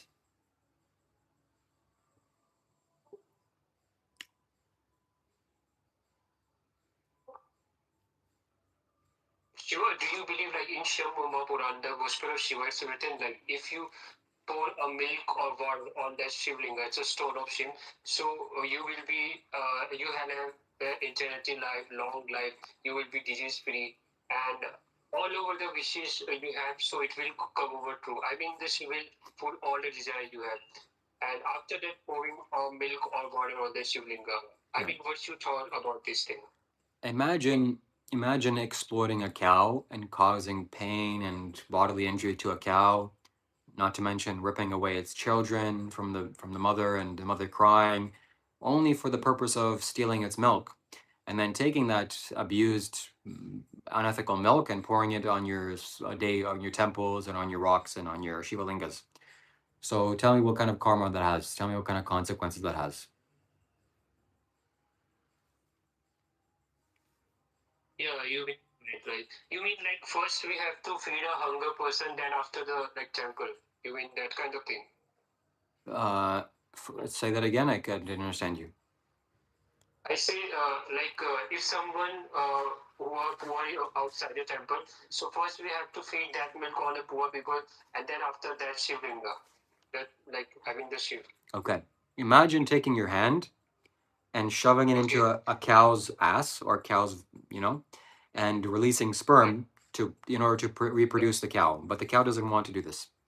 So then the cow gives birth to a calf, and naturally, the mother wants to be with the baby. But you say, no, I can't allow this. So you take the baby cow and rip it away from its mother. The mother cries and cries and cries because the child gets taken away. And why does the child get taken away? Because you want to steal the mother's milk. And because you treat it as a profit, you abuse the animal and see it as a product. So you milk it until it can't be milked anymore. So then you take that milk, which is a product of unethical treatment of animals and cruelty and torture, and then you take that milk, which has been, and then you go pour it on your spiritual temples and your Shiva lingas. So tell me what kind of karma that has. I mean, it's very bad. I mean, yeah, maybe you're true. Yeah. Yes. So we shouldn't abuse animals. I don't think Lord Shiva would care too much if you go and abuse an animal to steal its milk because he can't get milk himself. He can get milk himself. Yeah. So it's your intention that counts. And if you take milk from a reputable source, you can do that. But it's not just milk. It's not the milk that's good for the stone. It's any oily food or any oily thing that conditions the stone. So coconut would work well, and it's much more ethical. So, do you believe that ritual, like to pouring of water? I'm not talking about the milk. I'm talking about the water also. It says that if you pour water of the Shivlinga, so you will be like eternity life, long life, disease free, or you got all the wealth money. So, do you believe that like you will fulfill wishes? No, I don't believe that. If that was true, everybody would be happy and healthy if they're pouring Shivalinga water. But it has benefits. Yeah. Yep. And yes, karma is not reward and punishment. Karma is action, and depending on the action that you take, that's. I still need real milk in your coffee. Well, that's your compulsion. That's your mind's habits. And when you want to not be compulsively acting on life, you want to be conscious. So if you want to put rat's milk in your coffee, you go right ahead. But as long as it's ethical, ethically sourced rat milk. When you do, you say using milk is going to have consequences for you. Of course, it will have consequences for you. Everything has consequences for you. Well, you can't agree with that. And unethically treating animals and stealing their milk, it has consequences. If it's action, no one butchering the animals will have. The animals do get butchered also. So after the milk is stolen from the cow, and the cow cannot be milked anymore, it is given to the slaughterhouse and it gets slaughtered. So that's the place that you're supporting every single time you buy milk. Unethical and unhealthy. Shiva. Yes. So, if the animal dies like naturally, like old age or something, would that make it okay to eat it because it's lived a happy life and it died naturally? And then you're using its corpse as like a, something beneficial, so it can be, beneficial after it passes and it doesn't suffer. Yes, that's a good question. And I'll be curious to see what people think. And yes, you would not suffer the consequences of unwholesome actions of killing or paying others to kill. So you're fine and you're clear on that. You would only suffer the consequences of eating a dead corpse. So if you're in a survival situation, you can definitely eat it and there'd be no issue. But it's difficult to digest. It's a negative pranic food. It's not the healthiest thing for you. It's but hey, it's food. So if you find Okay, it dead, and with chickens, so for a chicken's egg to have a chicken, an actual chick in it to be fertile, it needs like a rooster, like a male, to like breed with it and egg whatever. But naturally, chickens lay eggs anyway, with or without a rooster. But it's just not a fertile egg. So if it's not a fertile egg, would that make it okay to eat because there's nothing in it? yes, it would make it okay to eat. It's not unethical. Unless you're buying it from the grocery store, in which case the majority of the places that make the or house the hens treat hens as an object and cause unimaginable pain and suffering and genetically produce the chickens to be egg reproducing machines and deplete the body of calcium, and the chicken suffers its entire life for you to have your morning egg, which is unethical, of course. Okay, I'm talking about like free roam chickens though, so like not the ones in factories and stuff, like the ones that free roam on grass and whatnot. Yes, that's perfectly fine. You go right ahead and do that. But also just understand that it's a negative pranic food. It's not going to be conducive for your spiritual growth. And it is the menstrual cycle of the chicken. That's what you're eating. Uh-huh. No, the animal cruelty is painful. It has negative karmic consequences, not the pleasure. Pleasure doesn't have any negative karmic consequences except the fact that it's pleasure. And overindulging in pleasure will make you dull, and it has consequences. But yeah, that's interesting distinction. Pleasure causes karmic debt, and you have to pay it through pain and suffering. I guess I would agree with that to some extent. Overindulgence in pleasure is not good. What in the world are you talking Okay, about? I have another question for you. Mm-hmm. So, with sheep, you know how people like cut their wool and stuff? Do you find that okay? Like that they just like cut the wool off the sheep? It's okay to some extent. Again, if you're taking care of the animal, but the majority of the farms don't do that. They cut the sheep off the animal in a way that leaves bruises and scars and is painful, and then it makes the sheep cold. So it's not really sensible to steal something that grows hair off the body of an animal. And for what purpose? You want to have a sheep rug? Just make it. Okay, so Yeah. because I see some like videos and all that say how like it's abuse to cut wool off a sheep because like it's something that they need or whatever. But so like to some extent, yeah, they need it for like winter and whatnot. But during the summer, I would say it's fine to clip it because I mean they grow it back, and if they don't have their wool clipped, it overgrows and it becomes really uncomfortable for them, especially during the summer. I'm not sure if that's true, the last part, because I think they're bred. I used to have sheep. Yeah, but I think the sheep that farmers breed naturally have a tendency of producing wool to such an extent. But maybe sheep in the wild don't have that problem. They're just normal sheep. But yeah, if you're taking care of the animal, there's no problem. Again, you don't want to cause pain and suffering to other living beings. That's where the problems start for you and for them. So if you want to profit off of sheep, you can do that, no problem. The average normal regular chicken that's in the wild, it produces something like 12 eggs a year. But the farm raised chickens produce something like 20 or 30 or 40, something insane. So the body is on overdrive because of that genetic modification. And it's not healthy. There's a specific breed of chicken. They're called Warrens. They produce like 2 or 3 eggs a day. Mm, Those yeah. those chickens are like human-made breed, so like humans made that breed. Yep. Yep. No, Dr. Rob, that's who you're thinking of, is Dr. Rob. He on my live stream. He's the guy that paints his face. And he's just, we'll be doing live streams with him very soon. And he didn't go through any accidents. No, he's a chill guy.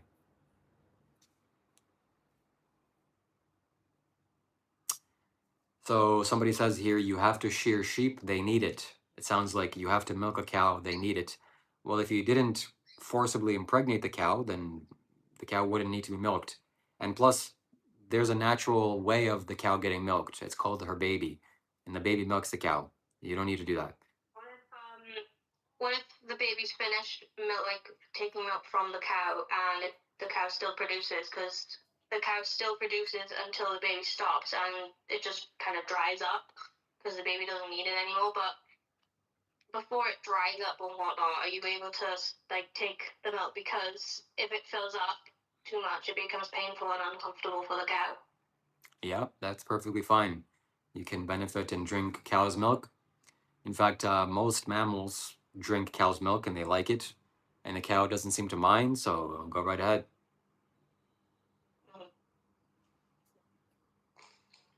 Shiva, I have a question for you. In Bible, John, John, in a John 14, verse number 9, Jesus is like, the God have no physical appearance, and without me you can go to the God. So I mean, what Jesus was describing the God. I mean, the God was not fully explained in Bible, but maybe the God was Shiva or not. I'm asking like, what's the God appearance in the Bible? I don't know. Have seen the God. Yeah. I don't know. Jenny, I have no idea what you just said. Yeah. Yeah. Brahma. I need to drink some tea, some ginger tea, because I am sick. I'm getting sick. It's not good. Green tea is supposed to be good too. Green tea is good for like weight management as well. Are you calling me fat? Are you calling me fat? No, I'm not calling you fat. I'm just saying it's good for weight management. My aunt, does the gym and everything, and she drinks green tea, and it's really good for your like immune system and your there's everything in there. Yeah, what's your real name?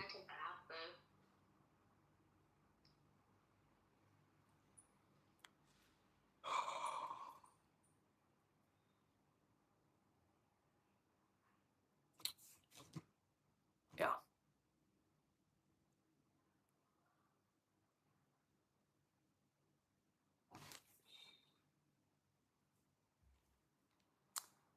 Shiva, you didn't answer my question earlier. Do you like pineapples? I do like pineapples. Okay. You were just like, you started yapping when I asked you last time. You just started yapping about some lust shit. Mm-hmm. And that's not what I was asking for. I just like pineapples. I see. Yeah.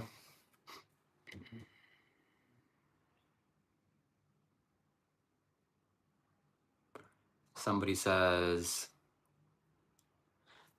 what my name is, what my real name is, and I shouldn't say it's Shiva. Somebody made a comment on my YouTube channel also a couple of hours ago, said like, oh, this guy's God's given name. What's your God's given name? And I was laughing at that. What do you mean my God's given name? Do you think God gave me a name? Hello? If God gave me a name, my God, I'd be screaming it from the top of my lungs every day. This is my God's given name. Didn't you know that? All you peasants are born and your mom gives you a name, but God gave me my name. So let's be real here. Your mommy gave you your name, or your daddy, or a mix of both, or whoever is taking care of you. And it's not your name. Okay, it's somebody around you made up that name and just stuck a label on you, and that's who you are now. So come on, get it straight, get it together, and you can choose to call yourself. Like your name? I do like my name, yes. What is it? It's Shiva. That's not your name. It is. That's the name your mother gave you? No, it's not the name my mother gave me. It's the name that I gave myself, that I chose. Right. So what's your birth name then? I'm just curious. Well, that's your curiosity is gonna be unsatisfied because I'll never tell you. Jai Gurudev, what's up? So what's up, Cheryl? Well, I respect that. Yeah, that's what it's all about. When am I next coming to India? I think you should respect the fact that I don't like having my camera on instead of like threatening them. What? Do we not remember when you called me? And You should have your camera on. If I don't put my camera on, then you're gonna ban me from the server. No, I won't ban you. That's Question. Well, you're saying that never happened? Hey, how about this, Gajir? Why don't you turn on your camera and then I'll answer your question. Because I want to have some standards here on my Discord, and I've implemented these standards before. It's not some new thing. So I have a question from this girl. What kind of God do you believe? I mean, do you believe in Christianity? Do you believe in Islam? nobody believes in any God here. I mean, No. what kind of God? Nobody believes in any God. I really have like any specific beliefs at the moment. I'm kind of just learning everything. So I mean, okay. So do you worship devils? I mean, some people say they don't have any god, so maybe they are devil worshipper. Is that true? I don't worship anyone. So I don't like believe or I don't like not believe. I'm just kind of like on the fence about everything, just learning about everything.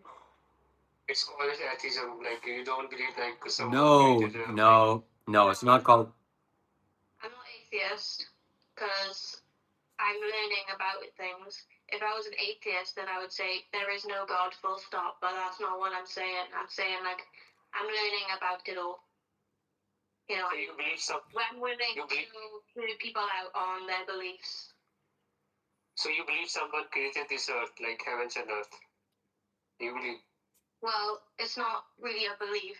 As I said, it's not, you know, I'm just learning everything. I'm just like, it's all what ifs with me. Okay.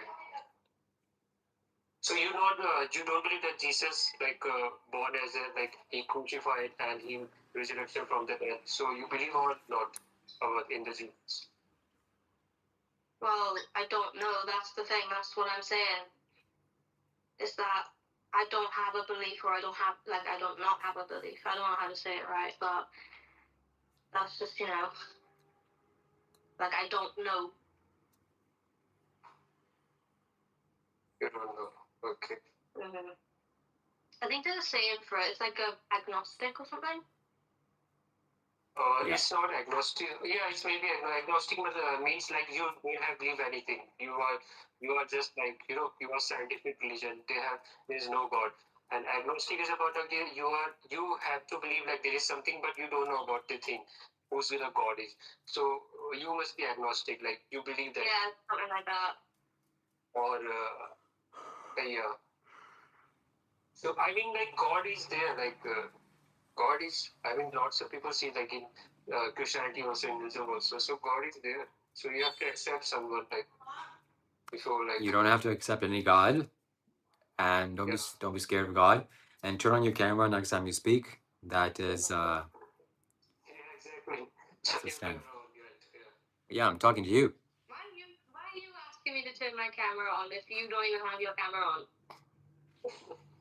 What about me? Exactly. Yeah, I'm talking to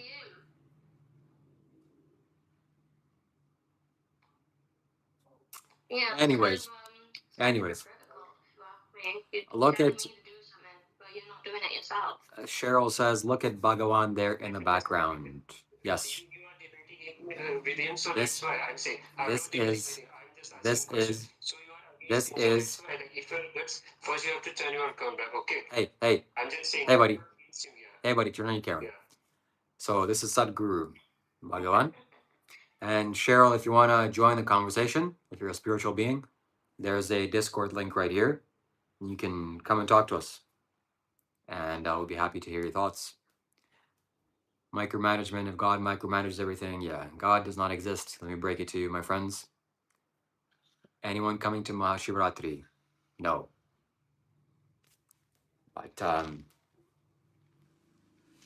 okay, let me sit in a more appropriate way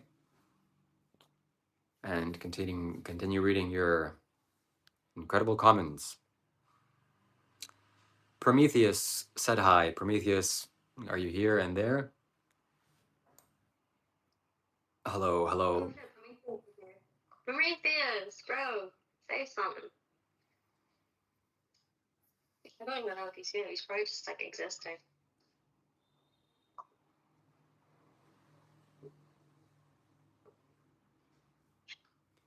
I want you to make an in-depth video on your necklace, on the necklace.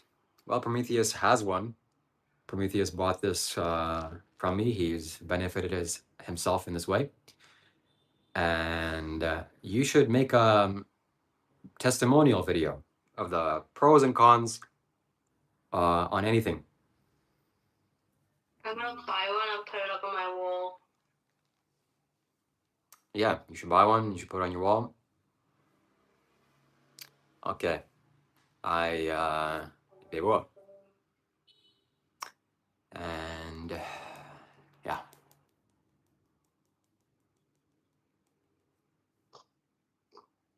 So Shiva, in like a few like years or whatever, what do you think your relationship status will be like? Oh, Do you think you'll find that 18-year-old that you want? oh, most definitely. I don't know if 18, but Oh yeah. as I become more powerful, more capable, more sane, more happy, more wise, I'm interested in a woman not to sleep with her, do whatever weird things that people think or people do in relationships, to start a family and to have kids and to live happily ever after. So I'm looking for somebody When you that's, have kids, you have to do that weird stuff. of course, So there's you nothing, were to do that with an 18-year-old. there's, When you're like, I don't know why I keep saying 18-year-old as if it's some crazy demonic thing. That is an adult. You're, even though it might be legal in like states of law and whatnot, it's legal in most of the world, actually, pretty much everywhere. It's really, not really like it's frowned upon in society. Frowned upon. Yeah. I don't find it frowned upon at all. And newsflash, the human body is temporary, it's not eternal, and there's a time to make children, and there's a time to do these things. So it's important to be. There's a clip of you saying that 16 is the starting point or something like that. No, if I ever said that, I retract that. I take that back. That's a mistake. And it was when you were talking to Dr. Rob, and he was asking you if 18 was the limit because there are some places where 14 and 16 is legal. Jesus. He was asking for your opinion on that, and you said something about 16 being the start. I disapprove of that. That I was definitely confused. Anybody that's in their 20s or 30s, that's the age of dating, and ideally, you don't want to have a person that's 30 because probably they're slept around and had divorces and made their whatever.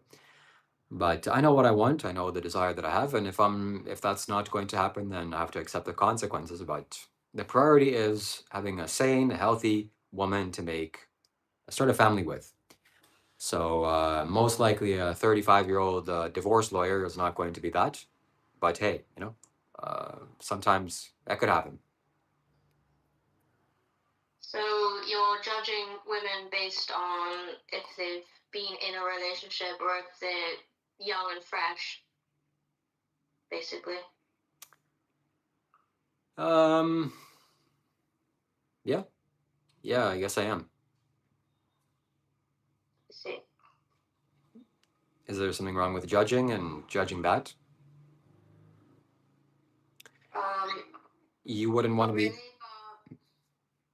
but I want to ask you as well about you calling women like sluts and whores and all of that. Whoa. Nobody's saying that here. And everybody should be. You called me one of that earlier. Whoa. Well, there's a context for that. And you were saying some things too. So. Hold on, man, I'm speaking. And you also said before all of this happened that what was it now? It was in a clip somewhere where I'll have to search for it again. But you were basically saying that any woman who's like slept around or whatever, you were calling them sluts. Well. Slept around, but Whoa. We don't want to make any derogatory terms to people. People are human beings. I don't want to insult or offend anybody. And yeah, I'm not here to insult or to do that to anybody. Maybe that was in a certain context, and I apologize if it hurt anybody.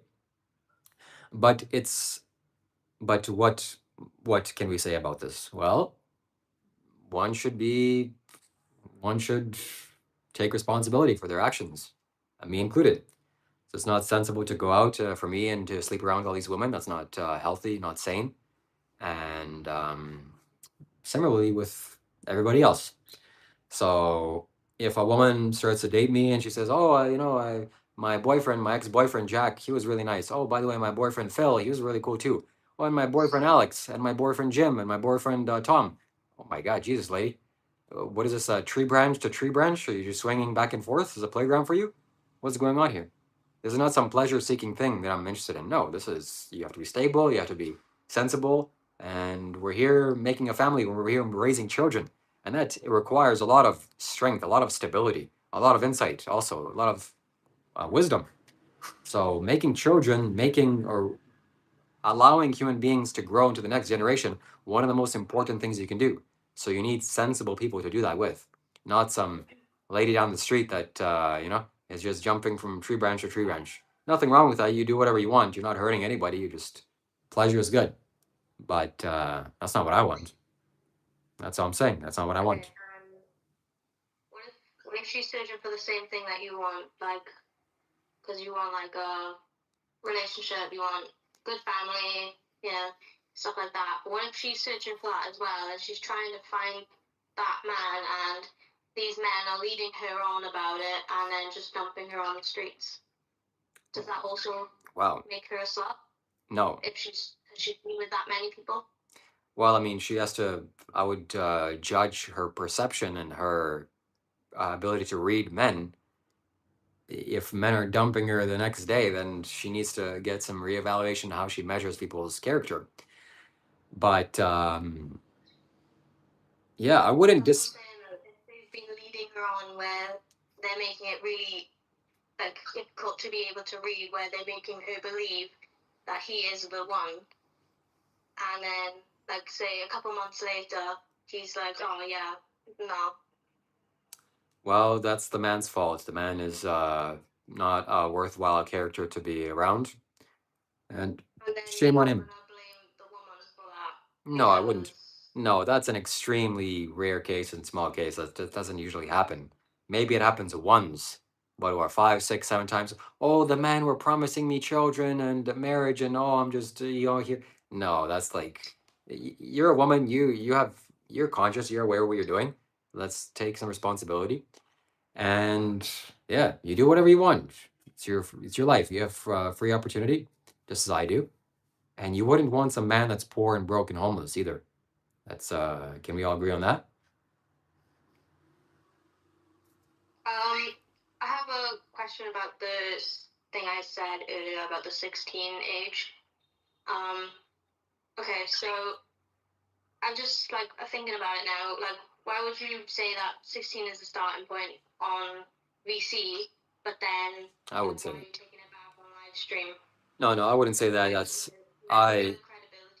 That is something that I don't support. 16 is age of whatever in some parts of the world and some North American countries, but you have to be of a sane moral character. You have to be somewhat established mentally, and 18, 19, 20, 21, 22, 23 is the time to probably do these things. At least that's what I would assume, but I don't know.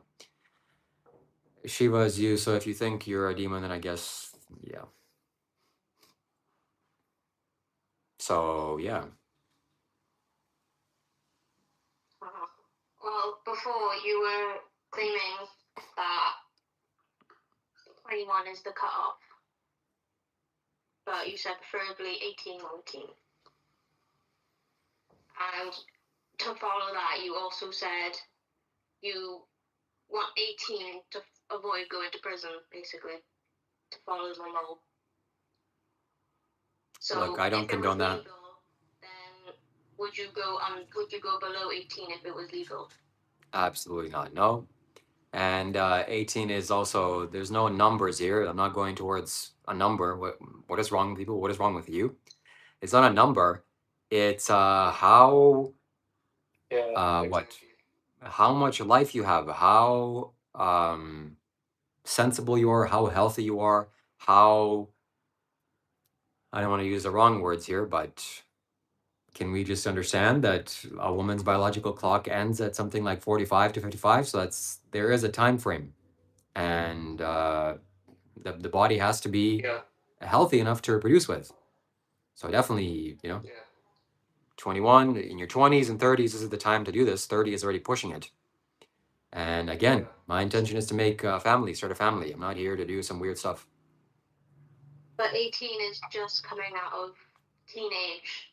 Well, you're still pretty Sure. much a teenager Okay. because it says it in the name. Yeah, maybe that's too young. 19, 20, but women. I think that's too young to be having kids with. Well, I for would you, say around your end 20s. sure. And 20s. Oh my God. For you, maybe. Sure. For you, maybe too early. But for example, my family, my mother, God bless her, I think she was 21 when I was born. So that gave me an opportune chance to be raised with a healthy, in healthy conditions. And the older the body gets, the more the body deteriorates. Just for you to understand that. I'm 30 years old, I see the deterioration, and the chances of a healthy offspring reduces. But anything is possible. You can still, I'm not a scientist here. I don't know. I'm just guessing here. So I'm not here condoning anything or promoting anything. This is just my opinions. I have a question for this woman. Like in Islam, Prophet Muhammad married 6-year-old woman who was like Whoa, whoa, whoa, whoa, whoa, whoa, whoa, whoa, whoa. Also, the Burma marries his daughter. Whoa, whoa, whoa, whoa, whoa, whoa, whoa, whoa, whoa, whoa, whoa, whoa, whoa, whoa, whoa, whoa, whoa, whoa, whoa. I had to disconnect this guy. Shiva, how dare you have the preferences? Exactly. Yeah, this is my preferences. Women have preferences also. So this guy's saying some dangerous stuff. Jesus, like Jesus. So yeah, this is the place to have some comedy. YouTube comments are just the best place for having a laugh, and intentionally so. So if a woman comes to me and says, "Hey, I want a guy that's powerful and rich and handsome and intelligent," how dare you? Don't you know that you can be stupid and still be something, and still no? What are we doing? Of course. So I know that I know that I need to be rich. I know that I need to be financially stable and responsible for me to take care of a child. So I'm not here to persuade anybody otherwise, and neither should anybody persuade from the facts. These are the facts.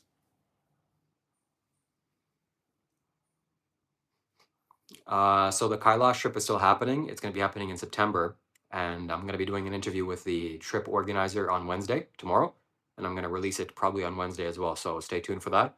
All the answers will be answered. You have kids? No, I don't have kids. Unfortunately, not yet.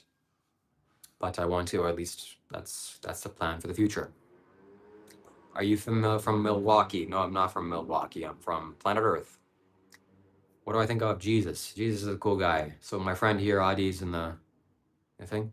May your Shakti align and enter your reality soon. Yes, thank you very much. And that's a correct way of saying it. So a man has to be balanced in his right and left hemisphere and attractive enough for a woman to come into his life or to find him attractive and to join him. And that's the right way of doing it. That's the appropriate way of doing things. And then they can make children together. That's how I see my fantasies playing out.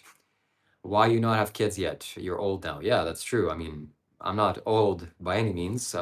Man reaches his prime and potential somewhere between 35 and 36. So I still have a few years. And man's body is less important for health wise to make children than a woman. Yeah, they did. And why don't I have kids? Because I haven't found an appropriate woman to have kids with. What am I going to go and some guy on that YouTube channel? So just because some woman finds me attractive and wants to be with me, is That's hilarious. yeah. No sewing today. I'm a little bit sick. I need to go buy some what is it called? Some ginger tea. But we're here talking about marriage and so yeah, no suitable woman. Every single time that I've been with women, it's like this is not it. What am I doing? Yeah, I like having sex and I like the pleasurable aspects of these things, but what does it ultimately lead to? Nothing. And just because I can do something, it doesn't mean that it's the right thing to do. Like look at my friend Garrett and how he's turned out. Was that reading a comment or did you say that? No, I'm reading a comment. Oh, okay. Yeah. So nobody's going after those people, okay? Arctic, it's not about numbers. What is people's obsessions about numbers? Oh, so I meet some amazing, beautiful girl, healthy, intelligent, spiritual, and she says, "Oh, I'm this age. Oh, how I can't. You're not this age that I'm looking for. What the hell's wrong with you? No, that's not sensible." So, yeah, well, soon this is alignment has to be. Yeah, exactly. Glad that you buried the hatchet with this girl. Which girl? I will say it Ginger. definitely seems true that girls like older guys. Maybe it's related to the fact that they're more likely to have money. But yeah. Yeah, that's what it's all about. Money, I money, would say, money. like, you know, a 20-year age gap, though. What does that have to do with anything? Well, it's a 20-year age gap, you know. Yeah, so you're with someone that's more mature, more wise and intelligent, more stable. Fantastic. You do it.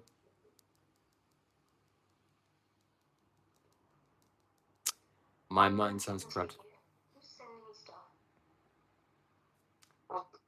Yeah, and may you practice beautiful tantra. That's what it's all about. Tantra.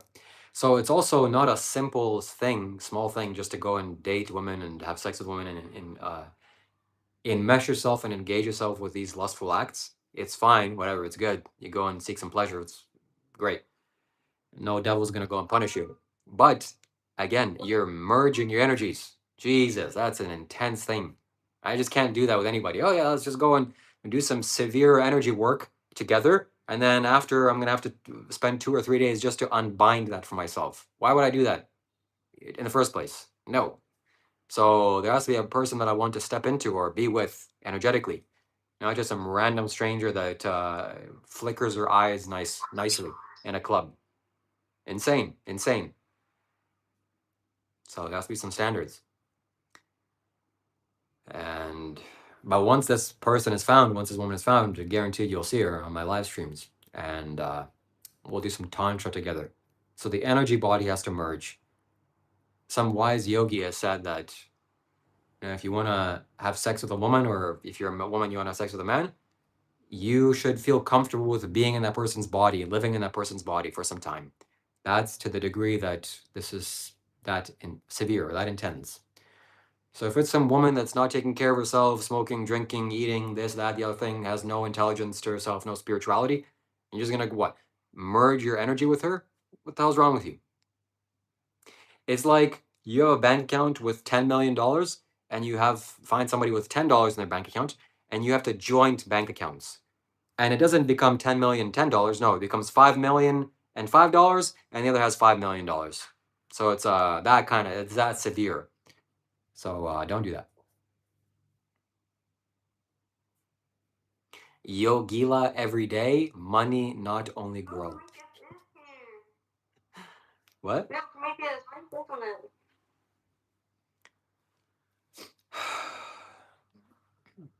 You only get. I used to sleep around a lot. Am I in trouble? No. I mean, depending on how you feel, you know the best for you. Nobody's gonna come and punish you. No God's gonna tell you, how dare you have sex with women. No.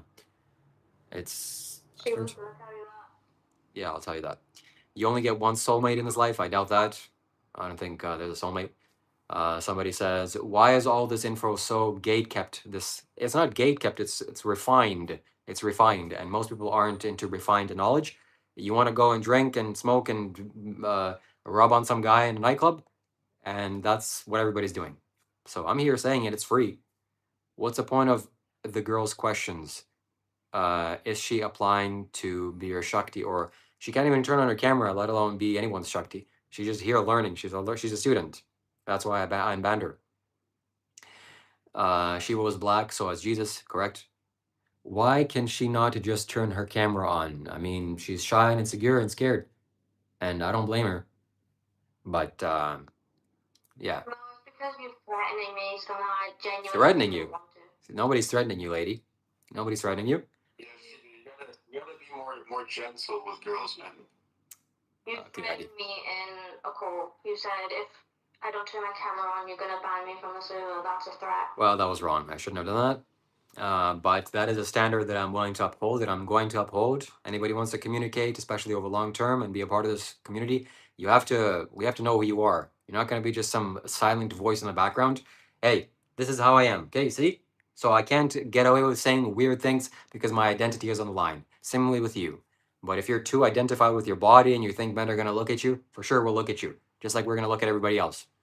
Then that's something you have to face. That's the consequence you have to face. To be fair, Shiva, like a couple days ago, you were saying you'd accept anybody and any weirdos, anybody, and you only Sure. have like 5 people in the server, so you can pretty much go on everybody you can get. I feel like. What? I'm willing to accept anybody, but again, the camera has to be on when we're talking in a VC, and you have to show your identity, and you have to, at the very least, show your profile pictures where you can see who you are, instead of you being some weird creep in the back. I agree. Yeah, right. You already know that. That makes sense, bro. Anyways, they're smart, so let's see what the people are saying here on the live stream. I'm in a gory mode, and they haven't been brushing my teeth today. Oh, Jesus. Cheryl, still join the call. Take one step towards being part of a spiritual community. Sadhguru is why I'm here, brother. I'm following him for 10 years. Nice, Blake. Shout out to you. Respect. Have you ever been to a 12 Jyotirlingas? No. Hooray, Shiva. Hooray. So we're here. We're doing it, ladies and gentlemen. Yeah, I've been following Sadhguru for a long time. For 6 years, 7 years. More than 7 years, 8 years. And yeah, ladies and gentlemen, so turn on your cameras, state your case, say your name, state your business. And we're here talking about starting a family. We're here talking about raising children. We're here talking about why that's important and what is required for that. I know what's required of me for that. There's lots of things that are required for me. Like money, for example, is required of me. Safety is required for me. Wisdom is required for me. Stability and sanity is required for me. Social connections is required for me. Being a respected leader in somewhat in the stage that I'm pursuing and living in to some extent is required of me. Other things that are required of me.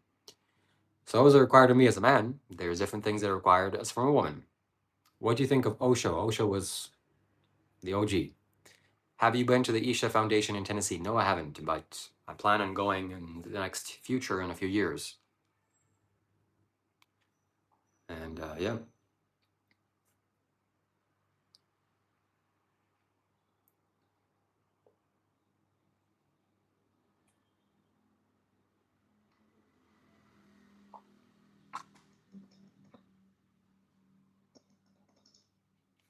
What are your main worries?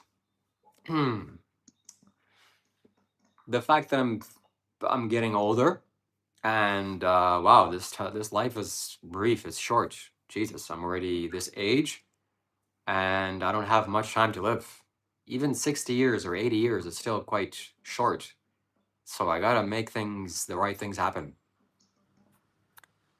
and or just be in alignment with the nature, and for the right things to happen to me.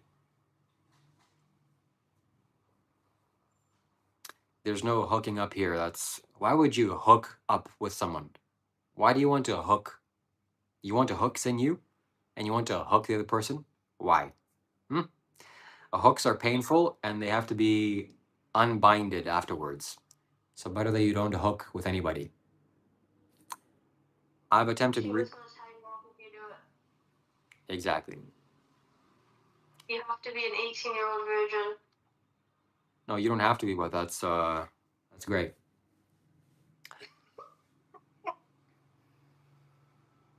Is it How would you like $100 billion? I would like that very much. Send it over. I'll send you my. Anyone like that with money? Yeah, but That's a stupid question. I'm better at spending it. Shame on whoever asked that. That's a stupid question. I think the girl on call might be a potential wife. Why would she come back after being banned? Oh, she's crazy. She's crazy. Oh yeah, I'm not insane on that. Wow, that's crazy. And she's learning from the master himself. She's here, a student, and soon she'll be. I came back because I wanted to know why you banned me. She's a What you had to say. she's a potential paid student. She's gonna pay me lots of money. I'm gonna pay you a lot of mangoes. That's correct. That's good enough for me. Are you worried about your future? Not really. So Sadhguru is the best leader. Like, I mean, he's a very best spiritual teacher. He performed many miracles in the camera also, and yeah. Yeah. Am I annoyed from these questions? No. But Cheryl, it's time for you to join and for you to ask some mature questions. Come on down. Let's see. Ignore the girl. She's yeah. Okay. Wow. Why do you ignore my question? We're so good. Question. That is so important for you to know.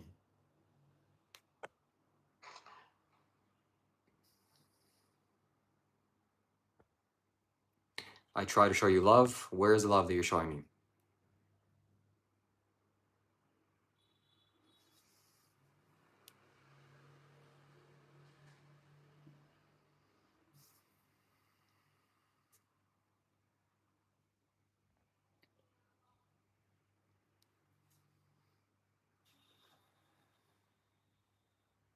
My friend Garrett left. I don't know what this guy is doing.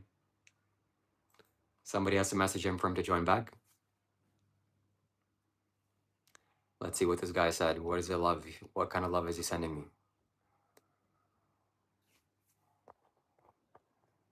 Shiva, have you come here in India? I mean, there's lots of mysterious place in India, like so we think like maybe you heard about the Rishikesh, Haridwar, Kedarnath, Badrinath. It's the obvious place in the like in India. I've been. I seen so many miracles. I seen the Baba yogis, and they done like magic, turning the like material into some. I mean, I just seen like there was he have one coin in his hand, and he just converted that like coin into ashes. I mean, it's kind of like magical. And someone says like it's not magic; it's about like they're doing some kind of tricks. But I say yeah, it's a miracle actually. I mean, they have some kind of energy. Yeah. If money is love, then you're wrong. Yeah. Wide. The best suited moment to know moralities and maturity. Yeah. Do you have a limit of your 100% beliefs in your freedom and your someday you'll be a millionaire? I want to be a millionaire. You would always unfollow the script. Does this even do anything? Light off and on. No. Anyone participating in the Gupta Navratri? What is that, Gupta Navratri? Is that... I don't know what that is.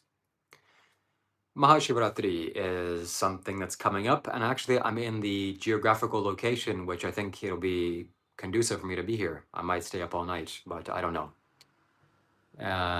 Heavenly... Mahashivratri is kind of like the marriage of Lord Shiva, which like what's her name, Parvati.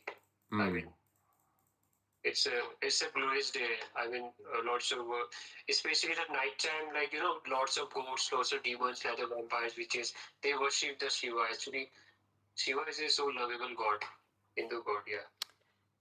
Seaboy says maybe you should move back to Canada. It'd be probably an easier way to find a wife. Well, I'm 30 years old. By the time I reach 32, I should find the person that I want to be with. And if I don't, that's okay too. It's not a big deal. I'll continue to live life the way that I want and enjoy life. But if this wants to happen, if this needs to happen, it'll definitely happen. And I don't need to go chasing for it. It'll just happen by itself. And just as it should happen. But yeah, not here to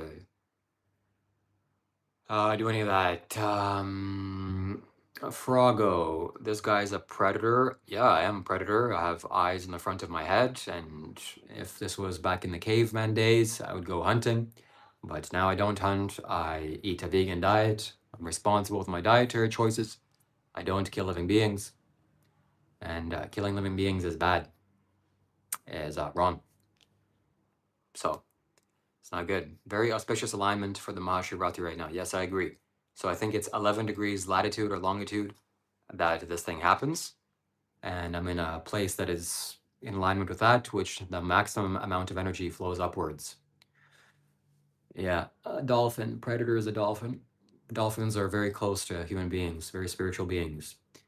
Disciples cannot be sold for more than the master was. Do you genuinely believe you're not wasting your life? I mean, who's not wasting their life? Life is going tick tock, tick tock. Nothing you can do about that.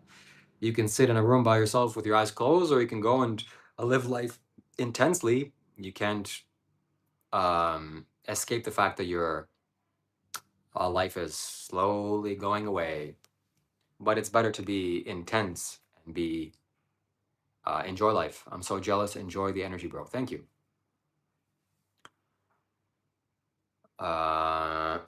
There is what you're the metal that you're talking about. It's a solidified type of metal. It's fantastic, and I sell it on my website. Do you know the humor of camel is not filled with something? Yeah. Psychedelics and four walls is all I need. Nice. That is dangerous stuff. You should stay away from that.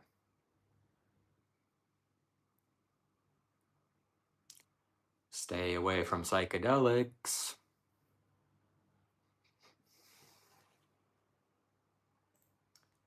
Ding, ding, ding, ding, ding, ding.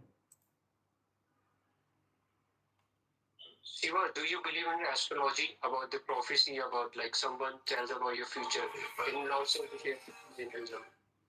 No, I mean, yeah, to some extent, but I don't really pay attention to that. What's your body count? It's a secret.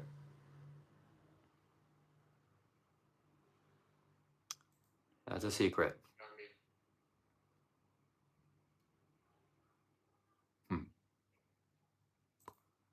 Yeah, it's something that very important to learn how to fight and train in mixed martial arts. Train in martial arts. That's something that I want to put more of my energy and resources in, and be in a community where that's easy. Right now, I'm in kind of walking around and place to place, so it's not really sensible for me to do that. But maybe in some point in my life, I'll sit down and be stable enough to train and learn martial arts. So valuable. Let's see. Everyone should experience a breakthrough at least once, correct?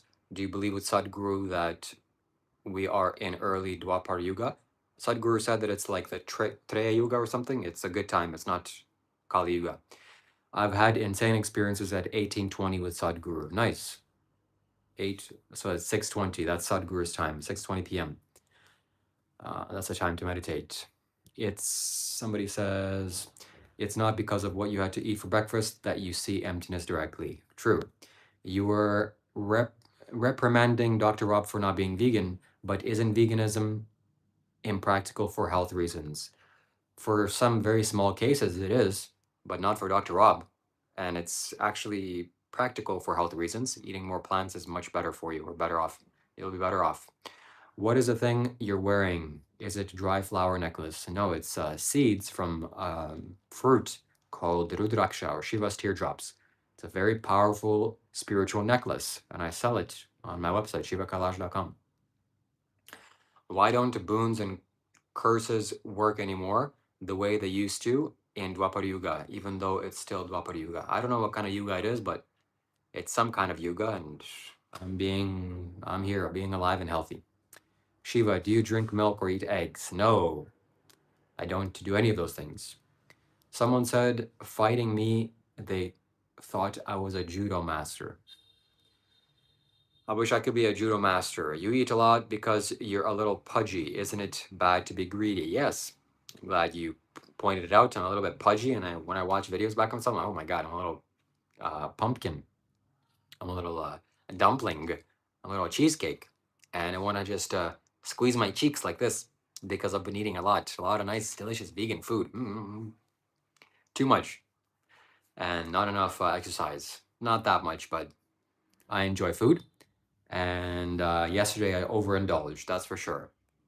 I had a feeling that it was the wrong thing to do, but I thought to myself, maybe it's no big deal. And I ate more than I should, and I paid for it.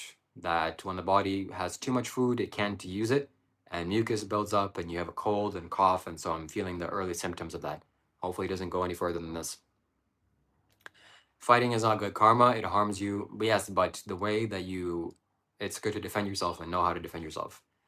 I'm picking up weird energies trying to annoy you on purpose. Very Asura-like of them. Yeah, Asura. That's interesting that you know that.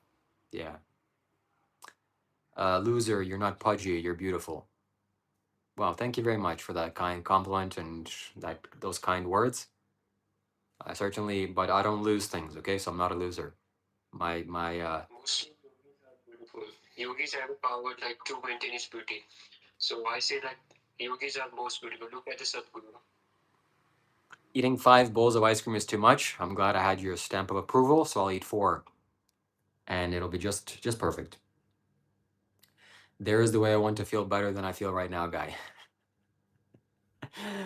He's gonna be doing live streams with me very shortly, so if you stay tuned, we got some big things in the future. Woogie boogie, yeah, that's what it's all about. Oh, I have scrambled egg for brains. I lose memory. That's not good.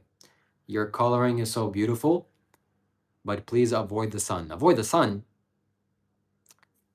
Why does Doctor, I will continue using the sun. The sun is powerful energy. And if it makes my skin a little bit less amazing, then okay. But I need sun's energy. Why does Adi hate Dr. Rob? Adi can't stand Dr. Rob. Adi is not capable of holding his energy. Adi's just too sensitive right now. He's 23 years old, or how old he is. And he needs to work on himself before he stands on his own 2 feet as a man. Om Namah Shivaya. Yes.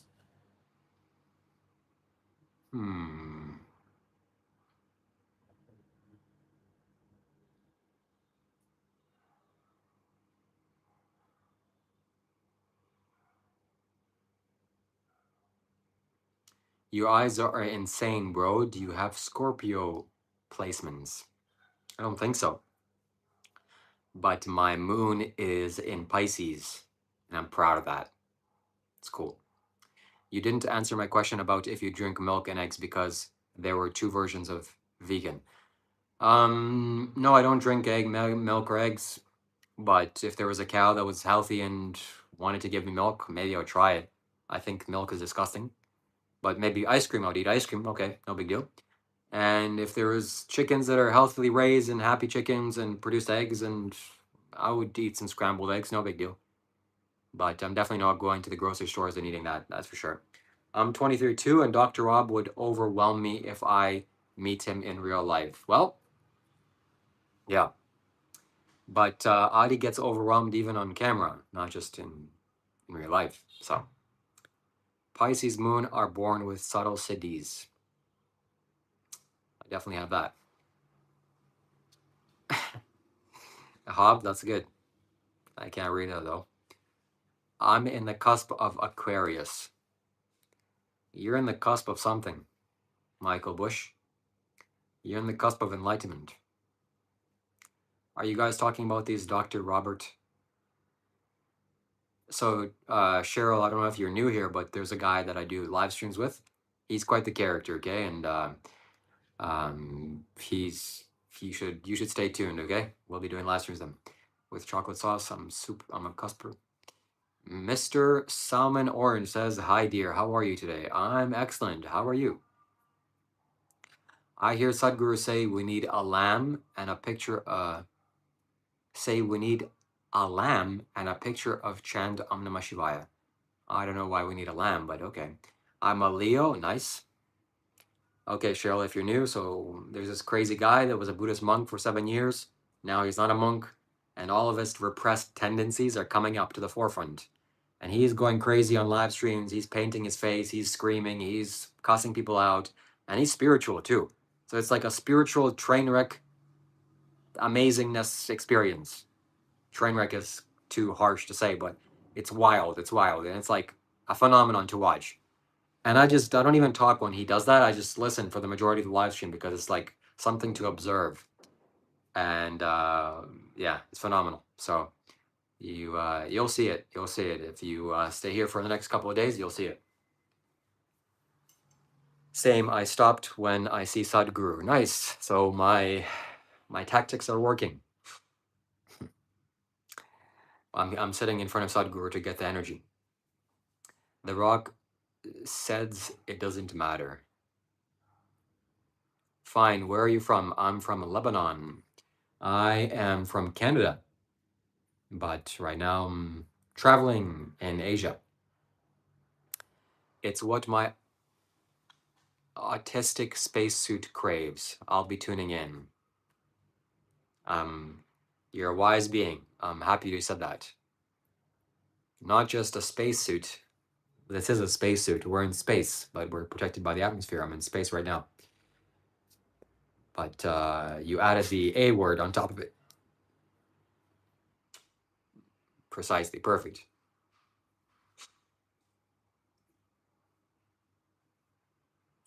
If someone says something, let it go, Mazal. Yeah? Agree?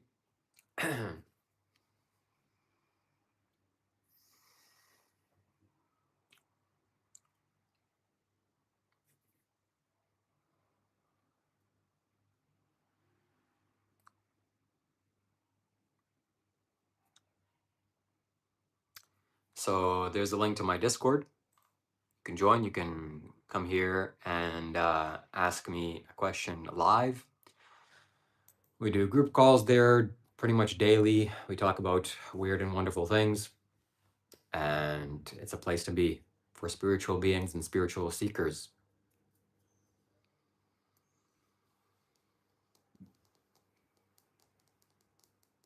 Now I have to go and buy some or get some ginger, make ginger tea because it is not easy to have a sore throat. Hopefully it doesn't go anywhere after this or today. Hopefully it goes away because I want to swim in the ocean. And I think I'll swim in the ocean regardless of this this condition. But sickness is not good, not helpful. You have very beautiful eyes. Thank you very much. That's due to good genetics, my mom's good genetics, I think, and meditation. And yeah, and living a vegan lifestyle, I hope. But Yeah, from the vegetarian having the more immunity than the non-vegetarian. I seen like lots of guys. They have non-veg food and still they got on a bad sick and like veg are they are properly having good immunity. yeah, so my immunity needs to be strengthened up and built. Am I Hindu? I follow Hinduism. I wasn't born in India, but definitely I employ the techniques of Hinduism to support my well-being. Hanuman Chalisa on a Tuesday 3 times for flu is best remedy. Wow, that sounds intense. And I don't doubt that. I believe that. One thing I'm noticing and realizing is that my meditation needs to continue. I need to meditate. I've been initiated into a meditation technique by Sadhguru, and I need to do that. Take some cloves also. Okay. What about reptiles? I don't know about them. What about them? The land of the Aryas. That's Hindustan. That's India. And not everybody there is an Arya, but a lot of people are.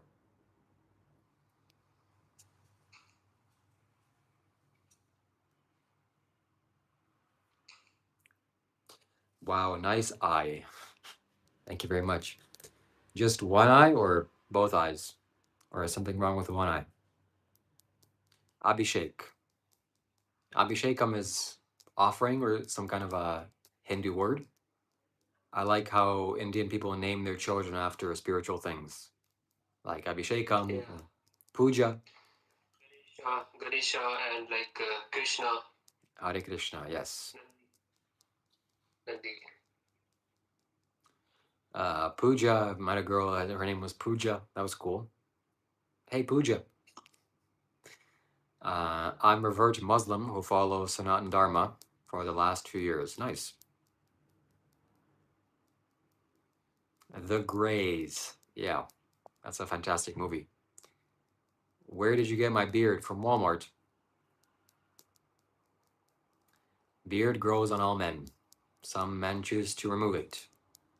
Only 1% of the country in the world called untouchable sect still practice Buddhism today. Untouchable, that's not pleasant. The Pleiadians, correct.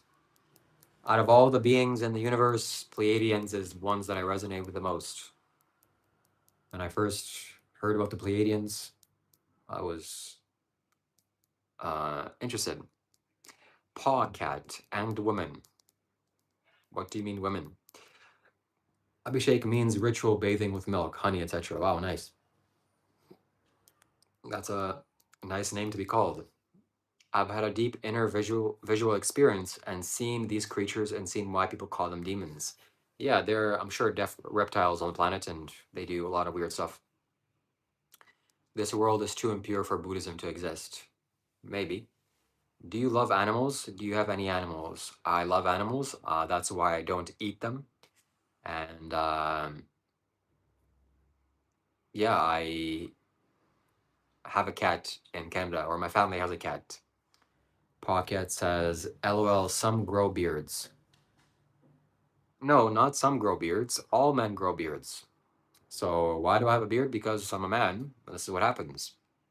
But some men have some weird ideas. I have to go and cut myself every day. Why are you doing that? Yeah, they do have pet beard, especially North Indians and Chinese people. Yeah, I think mermaids still exist. Nice. Before 2 days, I learned Argamadana. Wow, nice. Demons exist as well. That's for sure. Are you doing Angamardana? No, but I want to learn.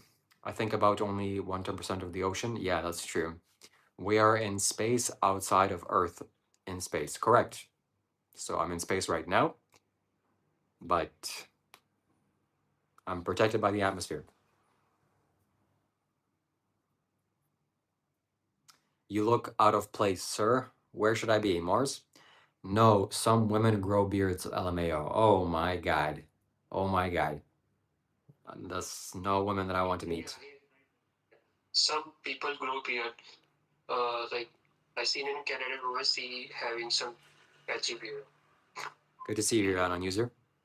I was good to see you back. Always a good thing to see somebody on my members only YouTube channel. Clean shaven looks more dignified, potentially, or at least in some people's perceptions. If you're wearing a suit and tie, you look dignified because that's your conditioning, not because it's dignified. Are you in India? No, but I will be soon. There's a lie. How we go to space? We don't have space cars. So I don't know. Stealing all our money. So, Shiva, are you suffering from being celibate? Anon user asks. I wouldn't say I'm suffering, but I'm experiencing the consequences of being here in Vietnam. And definitely have experienced the consequence of being in Bali, being celibate. I've been celibate for 3 years, waiting for the right woman. And when I was doing a Vipassana retreat for 10 days, I was in a 5-star resort doing this retreat, silent retreat. And there was a hot woman walking all around. And I was definitely suffering my celibacy and suffering other things. Cats can heal you with their purr. I agree with that. I experienced that. I love animals too. Then don't eat them. If you love animals, don't eat them. What made you become Hindu? I'm not Hindu. I'm just Hindu by proxy. I'm here following the science of human well-being. It works. That's why I do it. What's your zodiac sign? I'm a Libra. By these comments, it's clear that lokas won't make sense. Yes. Bro, didn't say beard. I said beads, meaning those Rudraksha. Yeah. You can buy them on my website, shivakailash.com. Mwah. I have gone. That's awesome. I have gone to other planets before. Well, you are in the wrong live stream, my friend. Maybe you're on the right live stream. I don't know. Do you like spicy foods? Mild spicy. Not any of this insane things that once you eat, you can't eat anything else. Geez, that hurts. Why is number 33 holy? That's a good question. I know something, there's things I can tell you logically, but this I know experientially. That when you reach 33, nature gives you a huge boost. And you reach a certain amount of cycles where you kind of become much more mature. So 33 is a huge potential. And I'm working towards my 33rd year of existence. For me, it won't be 33, it'll be 32. So I know when I reach 32 years of age, I'm going to change in a big way. That'll be in 2 years. So subscribe and watch. I don't eat. I mostly just consume eggs and milk. I mean, I pray for the cows and chickens that you injure, but hey, what can you do? What's your opinion on we all need to eat? Just eat plants instead. It's way better for you and way better for the animals. What's your opinion on Rob after he belittled you and tried to blackmail you? He's not nothing but a scammer. He's he's a comedian more than a scammer. I'm 63 and got arthritis. Would you please give me? Oh my God, I almost read that. Jesus. Jesus. If you're actually 33, respect. 33 is also a big year, a big age. But I can't give you that. If you have arthritis, go on a plant-based diet. Plant-based diet will probably help you. The number 33 is a number of synchronicity. It is a way of a higher form of intelligence communicating through a holographic universe without breaking any universal rules. Okay. I also consume eggs and milk with no animals for 2 years. Biggest breakthrough in my life, in my journey. Nice. Avoiding eating animals is a good sacrifice.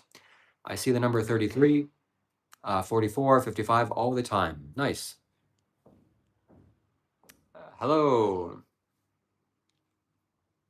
Mr. Nocturnal Me.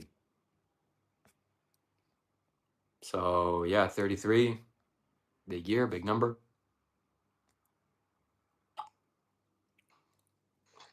Some mantras, some spells in Hinduism, they can cure disease and break the disease armor. I mean, people also done that miracle, and they save from many diseases like cancer and tuberculosis. And some people think that still do right now. For sure. When COVID was happening, was happening, Sadhguru said to chant the mantra Yoga, Yoga, Yogeshwaraya. And he said that it would increase your immunity. So you can look it up. Yoga, Yoga, Yogeshwaraya. Yeah, That's a powerful mantra.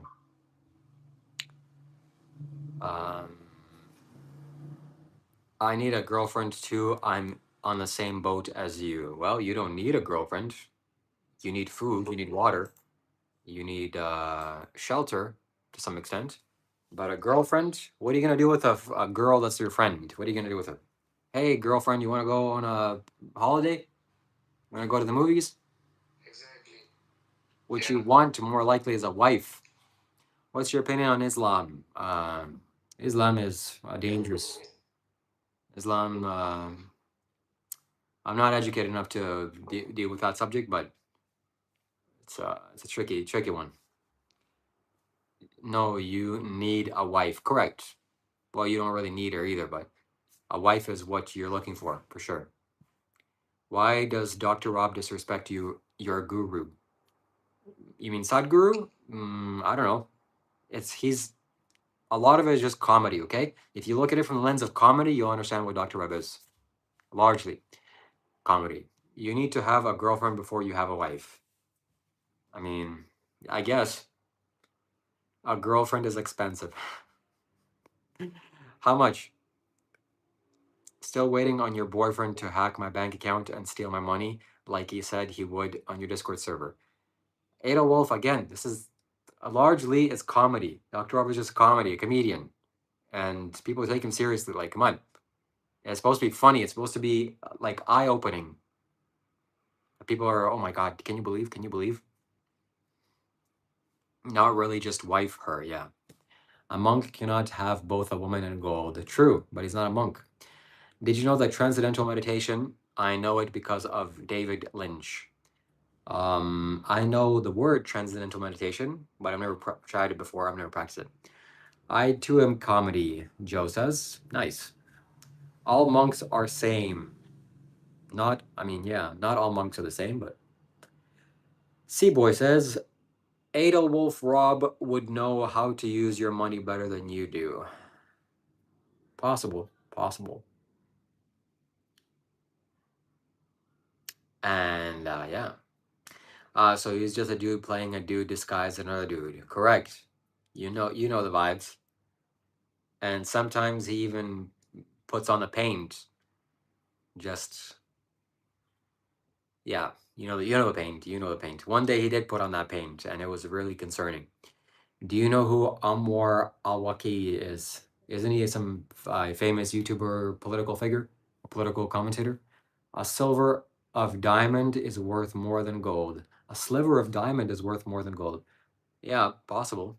But diamonds are, there's a huge supply of diamonds. So there's vaults in Russia of just diamonds upon diamonds. If they released it to the circulation, then the value of diamond would go down because there's so much supply. But gold is not like that. There's not much supply of gold. The gold is quite scarce. Anon user says, do you practice a skincare routine? I'm guessing not, but maybe you do. So people have asked me this in this live stream. What do I do for the skincare routine? Number one, I practice celibacy or semen retention. Number two, I eat a vegan diet. Number three, I meditate for whatever that's worth. Number four, I don't. I take sun breaks, or I go in the sun, so I absorb sunlight. And number five, I swim in the ocean. So these five things are add massive benefit. And the biggest two are celibacy and veganism. So if you want to have radiating skin or radiating aura, you have to retain your sexual energy. So yeah, cool. That you and Rob can remain friends despite spiritual and political differences. Yeah, I mean we definitely have both differences. Not so much spiritual, but definitely political. Um, well, carry on then, Dr. Rob. Are you a monk? No, I'm not a monk, and I never was a monk. But I'm living a sort of a lifestyle of a monk, kind of, not really though, but kind of. Can't wait to meet this Dr. Rob. Yeah, you should go on my past live streams if you want to have some entertainment and just check one or two out. You'll understand what's happening, especially the one with face paint. You'll understand what's happening. And yeah, real diamonds are no longer needed. They can be made synthetically for $3. Correct. Yes. So diamond is a kind of a waste. Why do you want some shiny object on you? Just because it's expensive? So diamond has uses, like it could carve where it's very hard, it could cut through steel. But gold is way more valuable, and gold is valuable for your human well-being. So gold, just having gold in your presence, wearing gold, oh my God. We love gold. So sorry for the Sadhguru meme I posted. I was stoned at the same time. No worries. Is he a real doctor? No, he calls himself a designated representative. So that just goes to show you what kind of character he is. And he does handstands unlike Roberto. Correct. I can do a handstand. Dr. Rob cannot do a handstand. What does he have a doctorate in? Putting makeup on his face? Yeah. You'll see. Some things are better left to be seen than to talked about.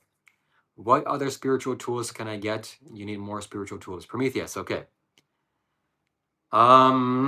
Let's see. Let me think about. Let me tune into you. Let me tune into your energy. Let's see what you got. You got that. You're getting this. This is good. Certainly this. Okay. Okay. If you're serious, and I'm not sure if you're serious, but I think you're serious. I'm pretty sure you're serious. I'm pretty sure you're serious. You gotta get this. This is the next thing. This is called a Linga Bhaidavi Gudi. You can buy it from Sadhguru's shop, ishalife.org, or yeah, Ishalife, and it'll consecrate your house. But you have to be ready for it. Don't just buy it because you have to be ready for it. You have to have some kind of sensibility to. Or what's more practical, and this is expensive, it's like $500. What's more reasonable, more practical is you going on my shop, on my YouTube shop, not my website, but my shop here. And I made a sweatshirt or a t-shirt with Kailash and a quote. You can buy that. And when you're in your house, when you're meditating, when you're going out, that'll give you some nice energy, for sure. So you can buy that next. But I'll think about it, Prometheus, and I'll keep you in mind. You're very handsome and you have a really great skin. Thank you very much.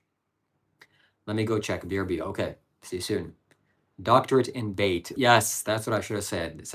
He has a doctorate in bait. He's a master at bait, for sure. He's a master. Bader. I'm not sure if Shiva. I'm not sure if Shiva mogs Rob or the other way around. Yeah, that's we're gonna have to take a poll on that, or the viewers can decide. Can Dr. Rob hit a tree flip over El Toro? I don't know what those words mean, but I'm just gonna say no. Diamond is the closest thing to emptiness and still does not do it justice. Okay. Teach me to tune into people like that. That is a lot of work. That takes spiritual skill and mastery. His man chowder is retained, and that helps his skin sparkle. So yeah, correct. Yes, Joe. How do you connect to people like that? Well, I can connect to Prometheus and feel his energy out, see what he's doing. Prometheus needs to meditate. He needs to invite destruction to his life so it destroys his ego and his personality and his stagnant state of mind and all the unhelpful things, and for positive things to come. So that's what I'm praying for. Master, yeah.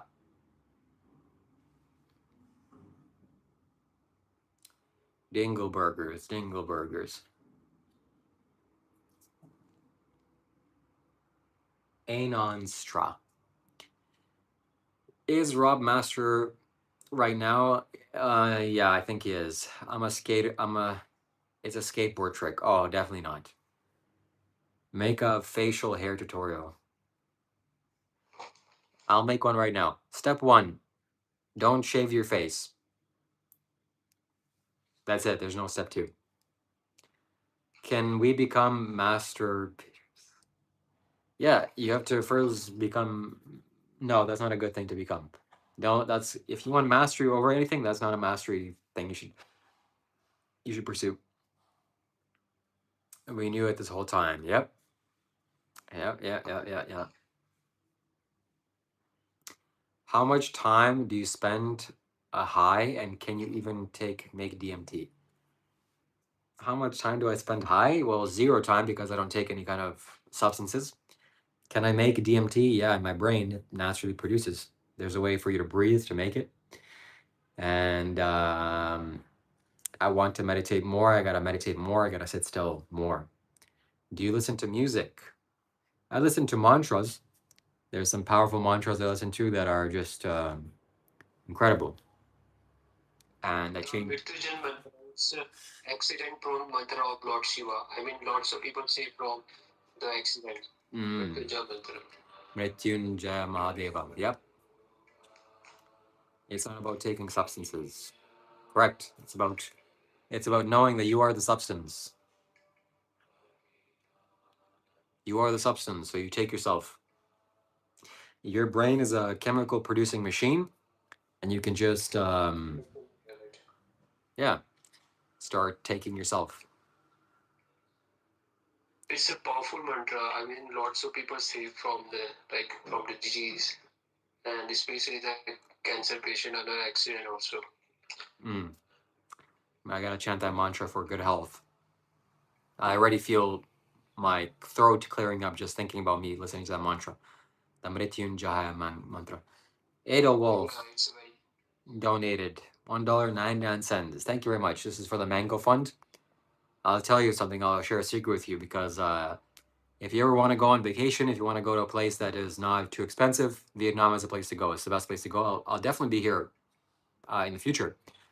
And I bought maybe 8 or 9 huge mangoes, the mango that you see in my live streams, for $4, $4 American. So this will go to sustaining me for a long time. Thank you. Thank you, Edelwolf. And always good to see you, and hope to see you here again soon. And hope to see you here when Dr. Rob is here.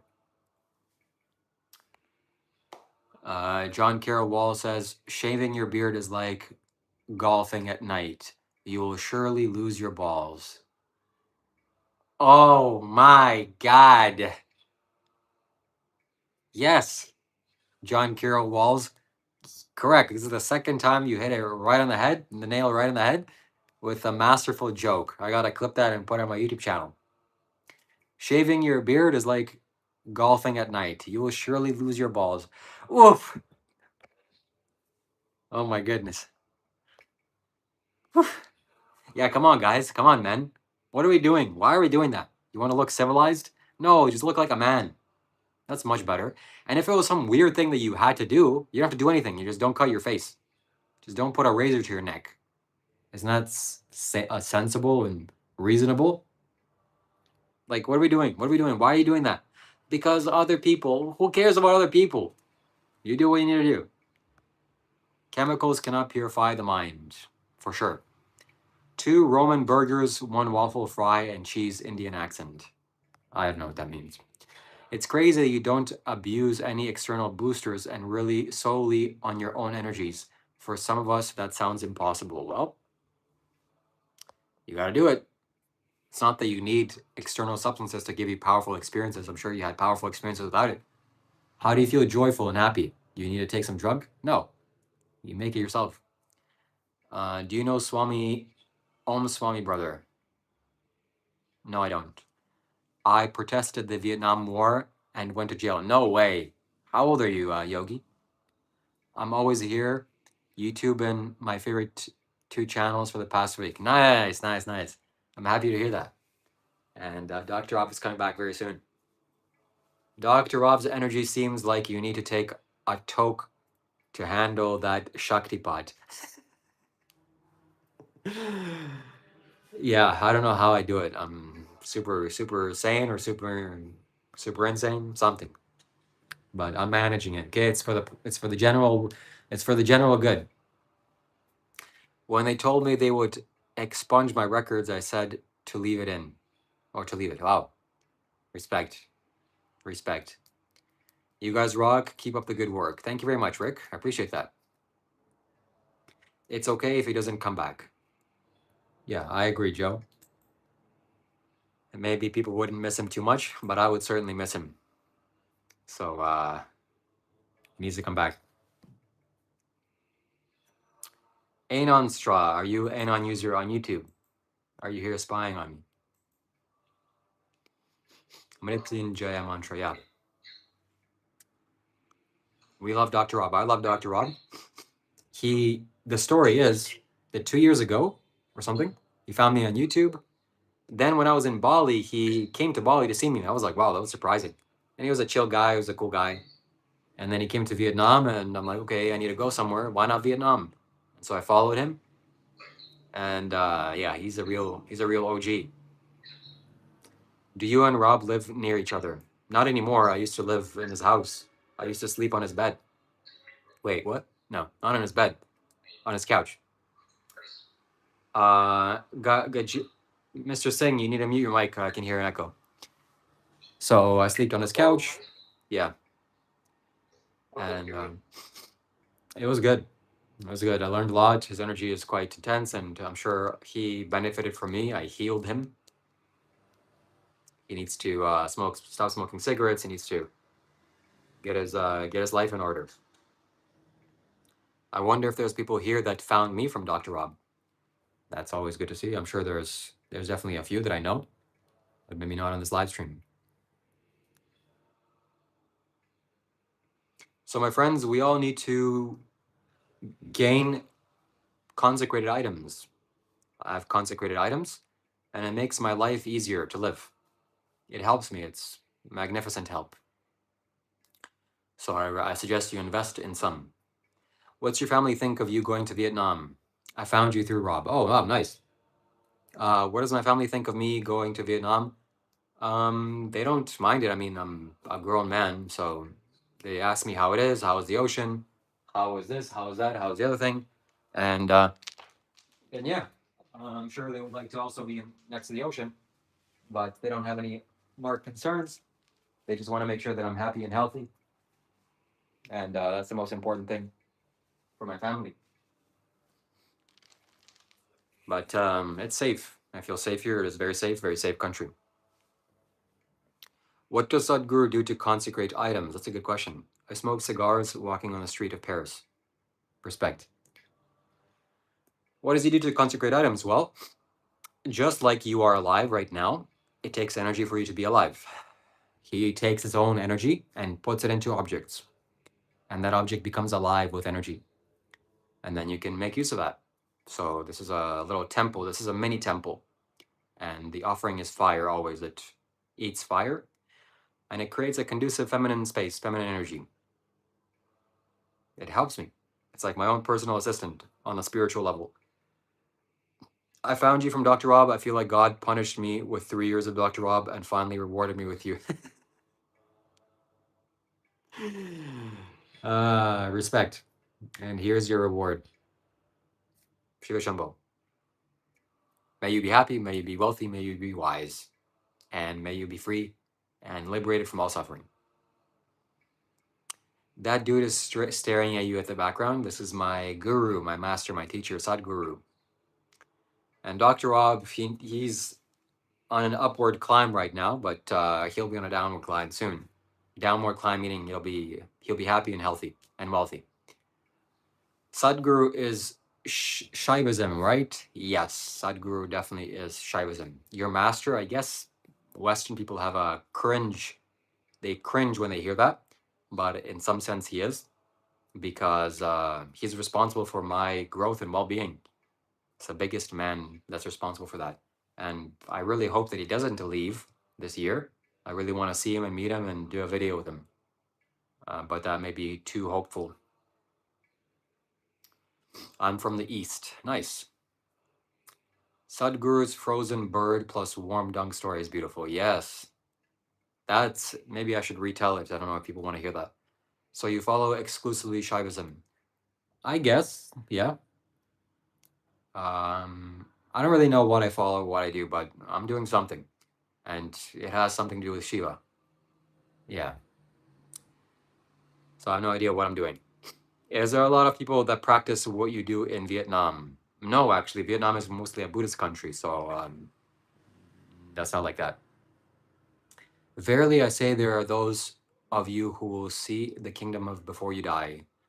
Saint Isha Nat. But he's black, so I don't think he was your daddy. No, he's not my daddy. So Vietnam is a Buddhist country. Very nice country, very spiritual country, very sane country. You don't feel people are insane here. So, okay, here it goes. All right, this is gonna change your mind. The story is gonna change you, your character. Once upon a time, a bird was flying in Canada from New York to Vancouver, somewhere very cold. And as it was flying, it was getting colder and colder and colder. And at some point, it froze because it got too cold, and it fell into the snow, poof, and started freezing to death. And snow started to cover it, and it was kind of freezing to death. And a cow was coming this way, and a cow took a shit, and the cow patty fell on top of the bird. And the warmth of the cow, dung, the warmth of the dung, it warmed up the bird and warmed up it enough that it became alive again, that it wasn't frozen. And through it being warm, it became happy. It started chirping, chirp, chirp, chirp, chirp, chirp, chirp. And a cat was heading this way, and he heard the chirps, and he came and ate the cat up before cleaning its shit. Cleaned off the shit and ate him up, ate him. So what is the moral of the story? The moral of the story is that when somebody throws shit on you, it doesn't necessarily make them your enemy. But also, when somebody takes you out of the shit, like the cat did, it doesn't make you your friend. And above all, most of all, when you're covered in shit, keep your mouth shut.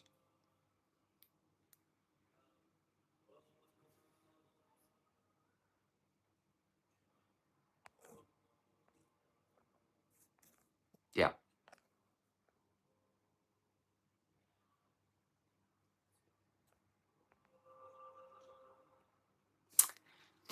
So the fresh shit fell on the bird, and as it was warming up, it warmed the bird. That's why it didn't freeze. If you think too much about what is coming, you will lose sight of what it is. You must be fully in the moment, so you can't fight without thinking. Master Splinter. Oh, wow. Master Splinter. Some people like it, some people don't like it. Most people liked it, except Warum, the hater. Joe says, Dr. Rob could never tell that story coherently without asking for money. I'm curious, Joe, what inspires you to be with Dr. Rob or to watch him? What do you like about him? So if you're not a virgin, don't talk about virgins. Is that the lesson? No, Warum, you didn't get it. You need to rewatch it. The moral of the story is don't get covered in poop unless you're cold. Yeah, I guess. But in that story, the bird got eaten. So that's not really the moral of the story. The one good thing about this world is it's full of shit and all it can be turned into gold. I've never seen somebody turn shit into gold. But yeah. How do you turn shit into gold? Great moral, don't eat shit. Yeah. Don't eat shit for sure. So what's the use of the pie? The pie? Bird's life? I don't know what you mean. The bird turned it into gold. Well, the bird got warmed up by the shit and it started to chirp because it was happy.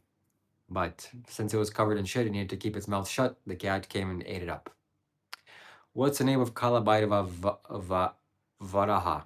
Varaha. Kalabhairava's Varaha? I don't know.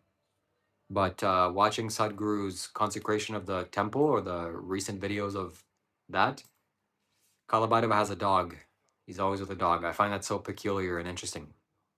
Why does he have a dog? Why does a god need a dog? It's funny.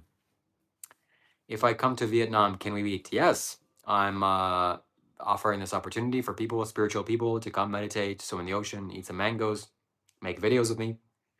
And definitely, if you're sane of mind and if you're healthy and compassionate, you should come. Come on by. I'll be here for a few more weeks, 6 weeks at least. It should have shut up and shit would have been like gold. Yeah, maybe. I've watched, so Job responds why he likes Dr. Rob so much. I've watched him drive himself to vomiting his own digestive fluids up while chanting on stream and expressed concern and was banned from daring to care for his flesh temple. Okay, so and expressed concern and was banned for daring to care for his flesh temple. Wow, that is serious. That's severe. He's a severe guy. He will take himself to that. I can see that. And it eats humans. Who does? Thank you for changing my outlook on Dr. Rob for the positive. You're welcome. My pleasure. I don't know if I did that or Joe did that. Is there women to meet there? Yeah, there's lots of Western people here and also Vietnamese people, women. You can definitely do that. It's funny because the hallway, there's a camera. There's like the kitchen and thing. And I oftentimes walk with my underwear just on the hallway to do stuff.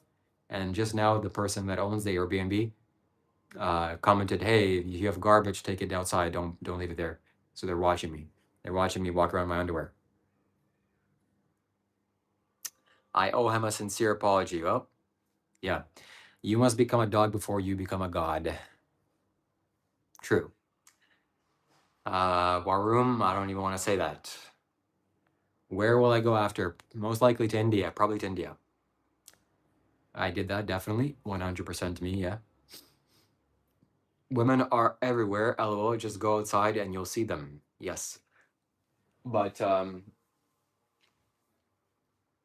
what kind of women? That's the question.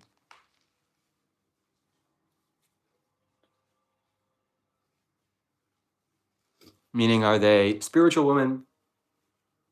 Are they happy women? Yeah.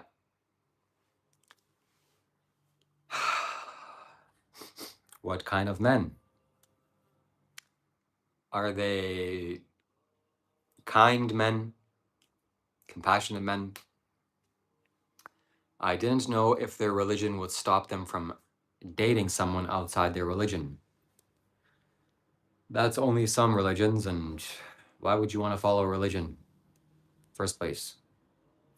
Hi, what are you guys doing? We are chatting about spirituality, about beautiful women, about dating, about relationships, about starting a family, about spiritual insights. You have a strong nimbal ring. What is a nimbal ring? This is a copper snake ring. And this is my left hand. This is not my right hand. This is my left hand. Very nice. Thank you.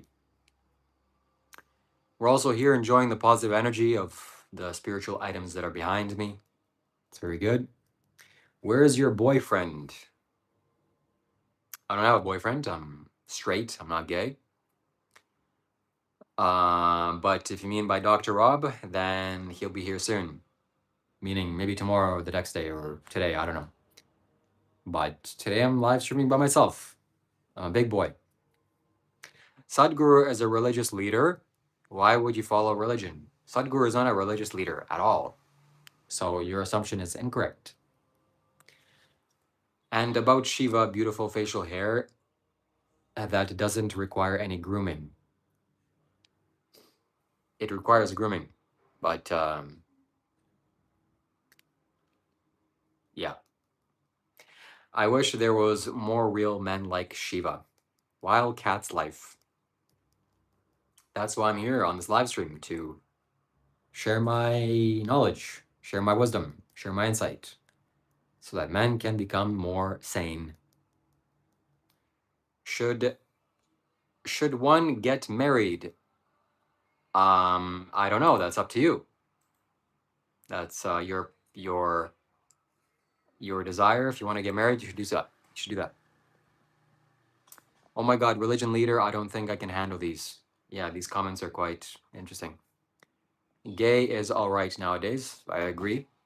Why does he think Sadhguru is a religious leader? I don't know. He's confused. I think Dr. Rob mentioned going to meditation retreats for a while, which sounds peaceful. Honestly, I could use that myself. Edelwolf and everybody here on this on this live stream, you should go to a website called dhamma.org. DHAMMA.org. It's a 10-day Vipassana meditation retreat. It changed my life. It changed my life recently. I went again. It's on a donation basis. It doesn't cost anything. It's all run on donations. And it'll teach you a fantastic science of meditation. For 10 days, you'll be in silence. They'll take away your phone, your everything. And you have to learn this technique. Oh my God, it'll change your life in miraculous ways. It's hard. It's not easy. Don't think it's some sort of vacation. It'll be freaking difficult work, and you can't quit. You need to stay for 10 days. But it'll produce some fantastic results. Dhamma.org. DHAMMA.org. I couldn't believe the benefits that I got again going there. I went a few weeks ago, and I haven't been there since like 10 years. So it is remarkable, remarkable. You must do it. Okay, that's the place to go. The nimble ring is a dark ring around your gray blue on your eyes. Oh, okay, okay. It is evil. I don't know what is evil, but what does the word guru mean? How is a guru not a religious leader? A guru is someone that takes away your darkness. You're living in confusion. A guru comes along and says, hey, buddy, don't do that. And you awaken. Oh my God, I can live in light. That's a guru. He's not here telling you, hey, go swing this little thing around and perform these rituals and you'll be spiritual. No, that's religion. Sanatana Dharma is not a religion. Self-realization is not a religion. It's the opposite of religion. Yes, that's true. Religion involves dogma, correct. Guru means teacher in some sense, also, yes. I will look into it. Thank you. Thank you.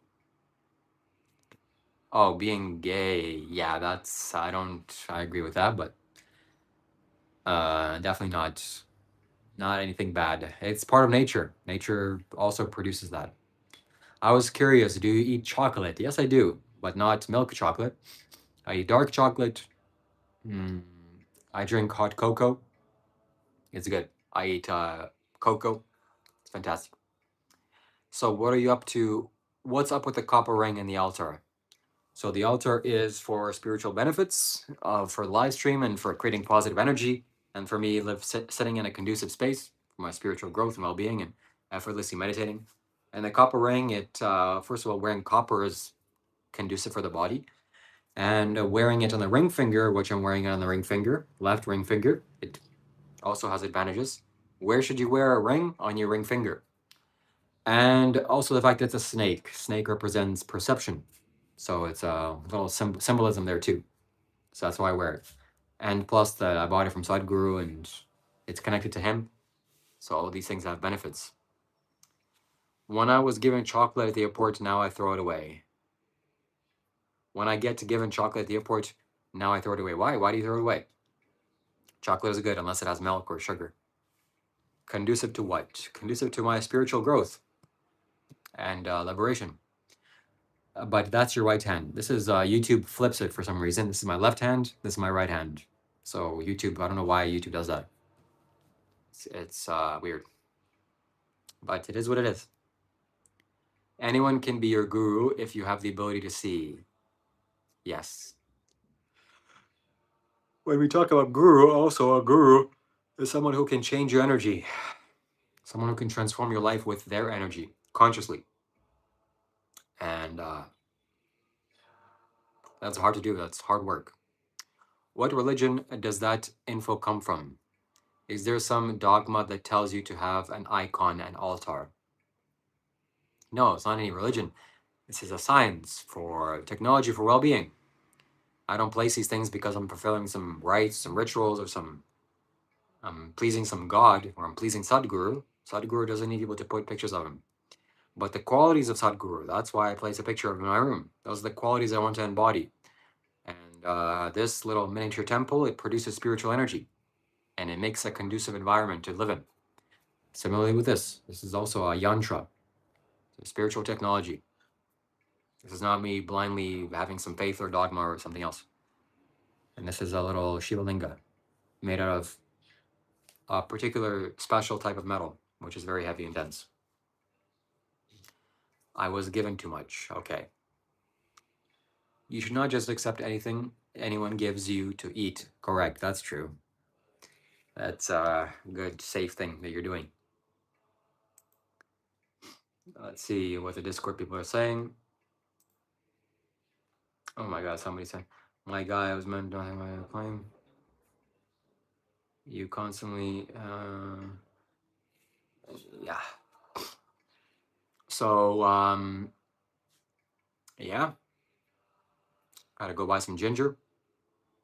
Let's see if I can call my friend and see if he wants to come with me. I'm living with my friend. So are you using conductive as a synonym for beneficial? Never heard it to be used in that way. Kind of. Garrett, do you want to go to the grocery store? I don't. No, not really. I don't really see much points. Well, we can go for a walk, midnight walk. I need to go because I need to buy ginger. I have a cold, or I'm on onset of a cold. Oh really? Yeah. Well, I'll think about it. We can text. Okay, it's 8 o'clock. It closes at 9:30. We can go maybe in an hour. Yeah. All right. See you. So yeah. Yes, it conducts energy, conducts electricity also. It is beneficial. Connect with Sadhguru on the astral around 6:20 and you will know exactly what he is. Jai Gurudev. Yes, Cheryl, you know the vibes. You know the vibes. Sorry, my English major is coming out. Nice. Are you going to go to Canada again? Yeah, my family's in Canada. My mother is in Canada. I hope to see her sometime soon. Try to prolong instant gratification. That's a good thing to do. Copper rings and spiritual technology are based in religious beliefs. No, you couldn't be farther from the truth. It's not a religious belief if it works. What would be a good example? If I flip the light switch here, is it a belief that the lights will go off? Is it some magical hoo-hoo hocus pocus that light somehow gets traveled by aliens or something? No, it's electricity. It's watts traveling from the wires and feeding into the light bulbs and getting consumed, produces light. It can be explained, spiritual technology. Similarly, spiritual technology. Just because you don't believe it, or sorry, just because you don't understand it, or you're not capable of understanding it, you have a low IQ, that doesn't mean that it's religious beliefs or spiritual technology. No, buddy, it can be explained very easily, very effortlessly, actually. It can be explained logically too. But you have to open your eyes. You can't just scoff it off as, well, it's a religious beliefs, religious nonsense. You're a religious nonsense. Anyways, I'm sorry. Your craving for unhealthy foods will decrease. That's true. But man, I want some unhealthy foods. Sometimes. Imagine calling the Vedas a belief. Yeah. I wish I was there with you so I can help you to feel better and recovery. Thank you very much. I appreciate the wish. The wish itself. The kind wish. Abrahamic religions is still in its infancy compared to the Vedas, bro. That is true. And Abrahamic religions stem from Hinduism and India and from the first yogi. Science does not explain how sunlight reaches the earth. Sometimes it behaves like a particle, sometimes like a wave. There's many things science can't explain, for sure. So the first yogi is the source of all spiritual knowledge, all source of all yoga. Sorry, my internet was cut, but what's your religion? I guess I'm a Hindu. That's what people can easily understand. 620 is what time zone? Any time zone. 620 is when the earth goes through certain changes. So 620 is any time zone. Is your family upset with you, from you? No, not at all. My family is very happy with me and I'm rising and growing in my life. That makes them happy. I'd make you some soup if I could and a nice tea with honey. Thank you very much. Tea with honey is, what other tea is there if not with honey? And hopefully it's ethically sourced honey. Instead of meditating at such a potent time you're streaming, wouldn't it make more sense to meditate and then have a discussion? Well, it's actually 8:15 already, so it's long past 6:20. And actually, no, I'm meditating or I'm being meditative. The quality of meditativeness is within me, and I thought it'd be more useful to share it with others than just to sit. So it's Hindu. That's a religion, I guess. If your mind wants to understand it that way. Law, you just said not to follow religion. I'm saying it for people to understand it simply that are new to the channel. I don't want to go into a long dialogue explaining that Hinduism is a geographical location and so on and so forth. It's not real tea without honey. Sorry, milk cream is also acceptable. Yeah. Tea, be careful not to add honey into boiling water because it turns honey poisonous. Warm water. Plus, you don't want to be drinking boiling hot tea either. That's not good for your body, your stomach. So warm water plus honey, that's the way to go. Jacob says, you seem a logical man. Can you give me 5 reasons why you believe in your religion? So I'll give you one reason why your question or comment doesn't make any sense. This is an issue with most Western thinking and religious beliefs, is that you assume that I have to believe, and you assume that I'm following a religion. I don't believe. What's so special about belief? There's 3 things you believe. Number 1 is a tooth fairy. Number 2 is Santa Claus. And number 3 is in God. Both these 3 things, you don't know if they exist, and you're just taking it on faith because somebody told you, like a parent or some authority or some spiritual authority, and you just believe. I don't have any evidence, but I believe. There's no need to believe. If something comes to you in your direct experience, you take it on, you apply it. If it works, you do it. If it doesn't work, you try it a second time, a third time, it doesn't work, right, time to scrap it. So there's no point of belief or not belief. No reason for that. And I'm not here to do any religious stuff. I'm not here to do some rituals or rites or practices. Whatever works, works. I'm here to be a better human being. more kind, more compassionate, more aware, all those things. So if that means following some religion, I'll do that. If it works, it works. I'll do it, no matter what it takes. So Sanatana Dharma doesn't require religion to understand any practice. Correct, yeah. So religion comes from people wanting to control the people, and you saying, if you don't believe, you're going to hell. Oh God, please, I'll believe anything. It's a controlling thing. Your religion is smartphone. Correct. People's religion nowadays is science. Hello. So I've been drinking tea wrong all this time. Well, I'm glad that I got you to come out of that now. You're gonna come out of that. Laurel Cobble says hi. Hello, Laurel. Good to see you here. Stay tuned for more. This would be better described as a new age rather than Hindu. Your mind desperately wants to understand this with words. Oh, this is new earth, or this is a new world. This is buddy, there's no words to understand here. You just throw it all away. You just fall into the emptiness of space. One day it will be shown it was a bad idea. I hope you mean religion. Totally wrong, bruh. LOL, just kidding. Yeah. Cheryl says Bharat and Rishish were here before the New Age thought. Correct. There were yogis in India awakening to the science of life way beyond anything that you know happened on planet Earth. Meaning Jesus and all these things, even the Buddha. Keeping an altar is a practice. Sure, it's a practice, yeah. But also brushing your teeth is a practice. Doing push-ups is a practice. Eating is a practice. What's wrong with a practice? From radiation poisoning. Oh, okay. The Enlightened Master says control is an illusion. True. Yogi says, I will try to leave religion out of it. Correct. Wildcat's Life donates $3.69 AED. What is AED? I'm going to guess aerial electronic defense. I have no idea. I think it's a kind of like new UAE or Bali or this rich country in.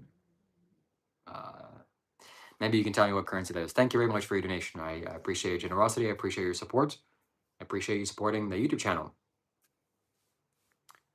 Dubai, is that Dubai currency? I don't know. Yes, thank you for contributing to the Mango Fund. Yo, I'm in space right now, bro. I'm about to pass my station playing a game. Nice. Yogi says there are only clicks and gutturals, no words. Yeah. Well said. Well said. Exactly. You're making noises with your mouth.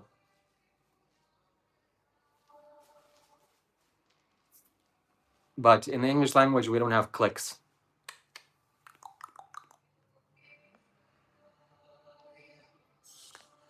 Jigablo says, you're not the only person who thinks. The reason that I 100% believe in my own religion is not because I was born in it, but because of 3 reasons. Tell me those 3 reasons. Wurum says, LOL, you said no religion practices. Which one is it, Shiva? I know you're trying to understand it, but you're never going to understand it, my friend. You're never gonna trap me logically. Nope, can't get me. Can't get me. Can't get me. I'm too slippery. Are you interested in knowing? Absolutely.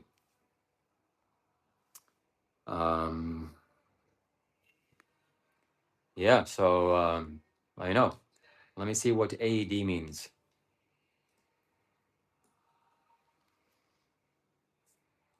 United Arab Emirates. Okay, I was right. United Arab Emirates. Thank you very much. The Enlightened Master says Shiva is beyond logic and understanding. That's both an insult and a compliment. Yes, I'm both beyond logic and understanding. I'm way beyond logic and understanding. Yeah. Yeah, look at that. Look at that little Billy over there. He's trying to understand how a toaster works. So he's beyond logic and understanding. Oh man, I don't know if I should be insulted by that or praised by that. I'll have to think about it.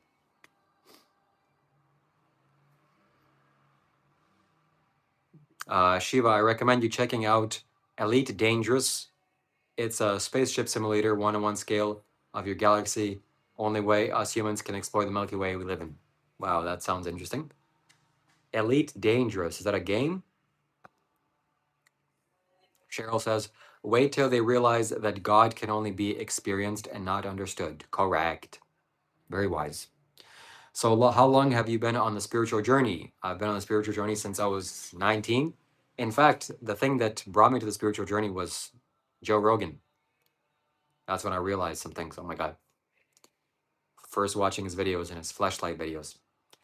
Slippery question mark. You don't have any concrete belief systems. War room, you unintentionally gave me the highest compliment and said some positive thing. Correct. I don't have any concrete belief systems. I'm actively dismantling my belief systems. What is a belief system? I believe in a Santa Claus, and this is the why, because my parents told me, and Santa Claus appeared in a TV show or a cartoon, and also I like cartoons. That's a belief system. You know what's good for that? Throw it in the trash. Get rid of it. There's no beliefs here. Either you experience it or you don't know. That's all that there is. Do you know? Fantastic. You don't know? Say you don't know. Nothing wrong with not knowing. Do you do jap mantra? Yeah, I guess I do. The Enlightened Master says, I'm glad you appreciated that. It's a compliment. Thank you very much, the Enlightened Master. Cheryl says, you know, Baba don't control. So you know Baba Duncan Trussell and his raspberry voice as well. Yes, I know his raspberry voice well. That was the first guys I was watching. I was watching edits back in 2000, I don't even know when, 11 years ago, 12 years ago. God damn, that was a long time. And like Dr. Joe Rogan saying, oh, you don't have to go to get a job. You don't have to go to school. You can just build yourself and be good as a human being. Oh my God, what? I don't have to get a job. I don't have to do the things that everybody's doing and telling me to do. Oh my God, that was my first spiritual breakthrough. My God, it's incredible. Yeah, Duncan Trussell, shout out to him. So shout out to Duncan Trussell and the Joe Rogan podcast for spiritually enlightening me. The Enlightened Master says, Elite Dangerous is a fun game, but it has a steep learning curve. It's tricky to learn, but rewarding. Jai Baba Ramdas. Jai Baba Nim Kalari Karali Baba. How about not having a job? Well, if you don't have a job, you won't earn money, and you need income to survive.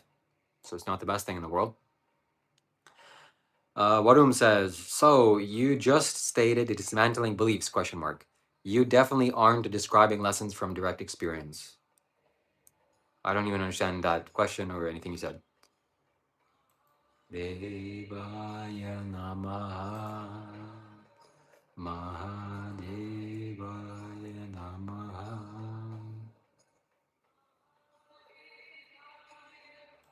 I love Sadhguru, that's all I know. And I hope he doesn't leave this year. That'd be sad.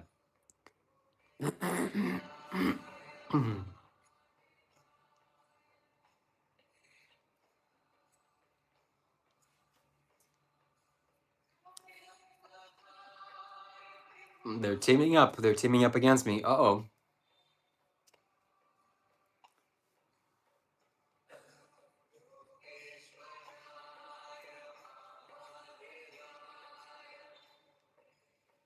Shiva is experiencing life right now. I can't say the same thing for everybody else here. True. Cheryl says, don't say that. I've been sensing him dropping his body too. That's not good. Oh my God. Oh my God. Hey, if Sadhguru leaves, it's gonna be a bad day. He said that when he leaves, for the next 80 years, his presence is going to be strongly felt than when he's alive. So it'll be a beneficial thing for us too. Yogi says, I like salad. I like turtles. Michael Wardwell says, we all love Sadhguru. How can you not love someone that great? I don't know why you said Sadhguru. Sadhguru. Come on, get it straight. I know, yeah. Ronan says, how do you see the Christian religion? Is it true or false? The Christian religion is false 100%. Did Jesus exist? Yeah, probably. Was Jesus a fantastic human being and spiritually enlightened master? Absolutely. Was Jesus a wise man to listen and follow? For sure. Can you still access Jesus right now? Yeah. Is it Christian religion a bunch of nonsense? Absolutely. Jesus didn't go, hey, you got to be a pope and you got to wear a hat. No. Jesus was an incredible being.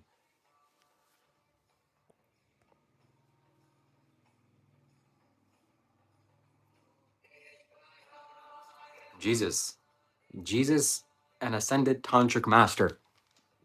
Yeah, tantra, people assume that tantra means unbridled sexuality, Sadhguru says.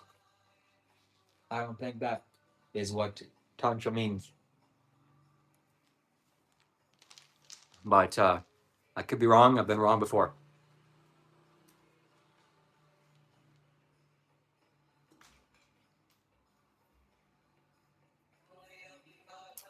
Let's see. Jesus was a carpenter, but I never heard about him building anything.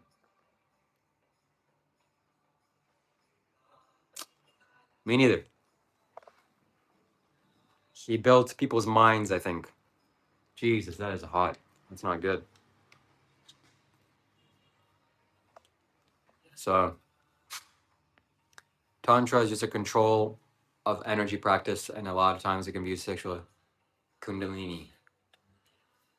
Yeah, I met a girl a while ago, many years ago, and she was my first girlfriend, I guess you could say. And she wanted to do tantric experiences with me. She really wanted to be intimate with me, and I said no, because I understood, I intuitively felt if I do this, our energies will mix very strongly, and I don't want that. That'll be permanent, almost permanent. So I'm just happy to engage with you like an animal and do fun stuff together, but I hope to meet a woman that I can do deeper things with. And then I'll take a special woman. You listen to Sam Garrett, Kirsten, and Bajans. Sam Garrett, Kirtans. I don't know who Sam Garrett is, but I do listen to Kirtans, especially by people. There's a fantastic guy, I forget his name. He does spiritual songs by Om Namah Shivaya, by who?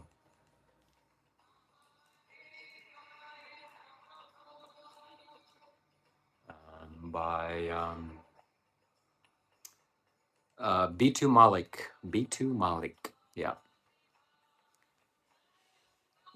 So what do you think Jesus was busy doing with Mary? What do I think Jesus was doing with Mary? He was doing stuff. Saint Thomas was an architect. Yeah, they were definitely having sex, engaged in fun stuff. Why wouldn't he? Saint Thomas was an architect and he never built anything, though he was supposed to build a place for the king. I don't know how Jesus survived, but I guess we'll never know. Kozu says, have you visited Naga Shrine at Isha Foundation? Yes, I have. The Naga Shrine is the shrine that also kicked me out and banned me from that place. It was told that I can't go. Cheryl says, Krishna Das. Yes, I also heard that guy. He's good. Warum says, LOL. What does tantric actually mean? You just used it as a euphemism for a sex after saying it was not a euphemism for sex. Tantra means like a technology or implementing technology, spiritual technology. You're probably talking about the disciple of Neem Curly Baba. Yeah. Nasen says, you are a yogi of tongue and ego, not of action and deed. You can be better than this. Stop cherry picking Sadhguru's teachings to support what you choose to believe. Well, provide some evidence. What do you think I cherry pick? Blake says, hey, I'm back. Good to see you here, Blake, again. Yogi says, he gave away all the money to the poor and died penniless. Respect. Shout out to Jesus. The Enlightened Master says, what are your thoughts on AI? To me, it seems a double-edged blade. A lot of good can come from it, but it is also bad for the environment. That's true. Uh, it takes a lot of water. I'm now conscious of how much I use ChatGPT because of the water consumption. It's not much, but still, it adds up. Water is a renewable resource. I don't know what the concern is also. But I think AI is fundamentally good, or way better than the consequences or the negative consequences. It'll make people's lives way easier and give people freedom to focus on the better things than cleaning toilets and doing some menial tasks that can be taken care of by AI. So AI is good. Cheryl says, Tantra isn't just about sex, it's the white version of Tantra, LMAO. Oh, yes, that's the white, yes. Tantra is not about sex, but Tantra, sex is included in Tantra. Tantra involves many things. Sexuality is just one small aspect of that. So consecrating temples is a Tantra. You have to have tantric expertise in that. COVID Diamond Way. What is that? Michael Wardwell says, can you sit and have no mind, no thought in your head? I can do that for brief periods of time, maybe a few seconds or a minute or two max if I'm really in a nice state of mind. But that's not my intention. I never really go towards those states or never really go towards samadhi for some reason. Yeah, to me, more spiritual competence is, I don't really know how to explain this, but no, that's the answer. Blake says, are you sure your thoughts on masturbation, semen retention? What are your thoughts on semen retention, masturbation? So I created a fantastic course on masturbation and semen retention for you to get out of this habit. It's it'll work on your energy. These videos, you watch them and it'll change you. And my thoughts is don't do this. Stay away. Why spill your sexual energy when it's designed to be made to make a child? There's no reason to do that. So just be normal, retain your sexual energy, and when the right woman comes, you can do stuff with her, but retain your energy. And once in a while, I'm sure it's okay to release, but generally it's used for making children. Yogi asks, if AI seems suspicious, that is your karma, or if seems helpful, that is your karma too. Yeah, good. That's what Wiresy said. And some people have said that it'll liberate a lot of people, but it'll also enslave a lot of people. So that's the karma. Thoughtless indeed, yeah.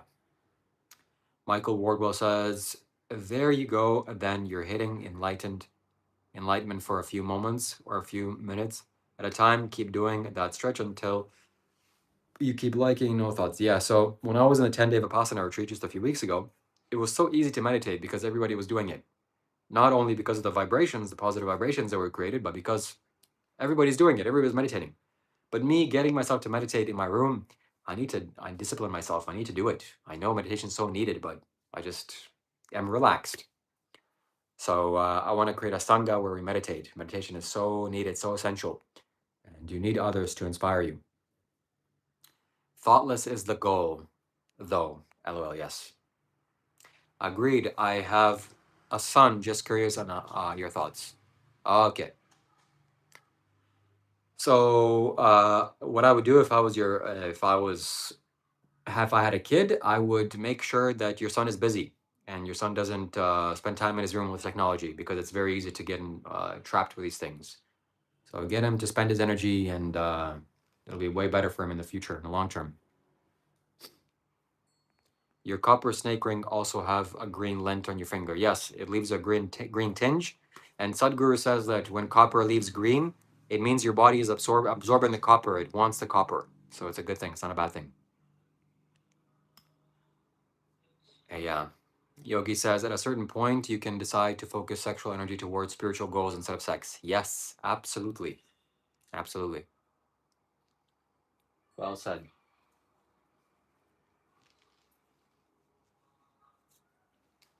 And that's what yogis do. That's what brahmacharis do. They forego the sexual pleasure for that energy to build up inside of them and to rise, and for them to increase their own thoughts and mind and spiritual energy, spiritual potency. Right, and skillful thoughtlessness versus the mundane. How would you know the difference? That's a good question. I guess how competent you are in the world, how good you feel, how wise you are, how people respond to you, all those things. But skillful thoughtlessness, that's a good way of putting it. Skillful thoughtlessness. The first skillful actions we need to take is following the 5 moral precepts as taught by the Buddha, of not killing living beings, not stealing, not lying, not misusing our sexual energy, and not intoxicating the mind. Kundalini awakening, yep. Mr. Salmon Orange says, what?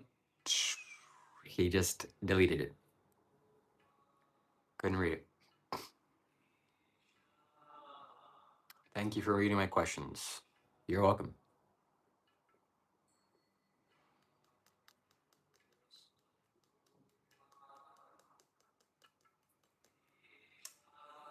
Yeah, I mean, what is there left to do except nothing? Kerchari Mudra with tongue up to the back of the throat along with Siwan Chanting creates immortality.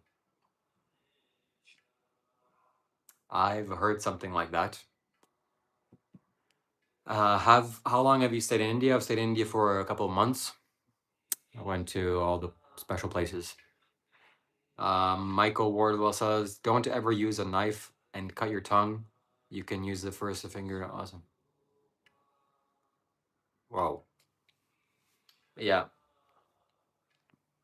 See you in a bit. I'll be back. Arnold Schwarzenegger. Yes. Okay. I'm gonna. The reason it's called secret is because it's a secret. Nice. I've had experiences. Somebody sent me a message. Zamriel. Who's that? The reason I've had some experiences of my energy rising to the top of my head with me clenching or me keeping my tongue to my roof of my head. That was quite cool. That was quite cool indeed. Oh, my friend.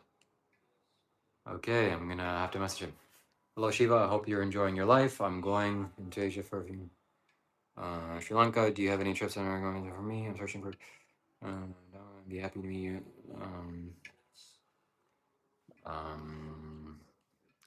Okay, I'll message him soon. I still have my fingers. Yeah. Michael Wardwell, if you really want to grow your energies, Tai Chi, and it's really easy to learn, definitely helps to gain a lot more prana or chi. Interesting, Tai Chi.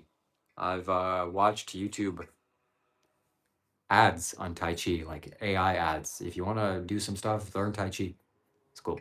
Cheryl says, Shiva, bro, loving energy, but to those people commenting, I don't know if it's the white people energy, but they're really trying their best to be aggressive. I mean, I allow everybody to comment. I don't want to censor anybody or censor anything. And sometimes I'm at the wrong. Sometimes I need help too. Sometimes I don't know what I'm doing, or a lot of times I don't know what I'm doing. So I don't know enough to ban people. Oh, how dare you say this? Oh, I'm going to ban you. If I knew everything and the guy was stupid, then I'll just ban him instantly. But I don't know everything. So I'm treading carefully. I don't know. And their comments are appreciated. But obviously there is a red line. If somebody just harassing me just for the sake of harassing me, then okay, buddy, you got to go. Tai Chi is great stuff, yeah. Cheryl, the vibe is not sincere seeking understanding, more to troll you and debate you. Yeah. Well, this is an open platform, open space. YouTube is an open space like that, so you can do that here easily.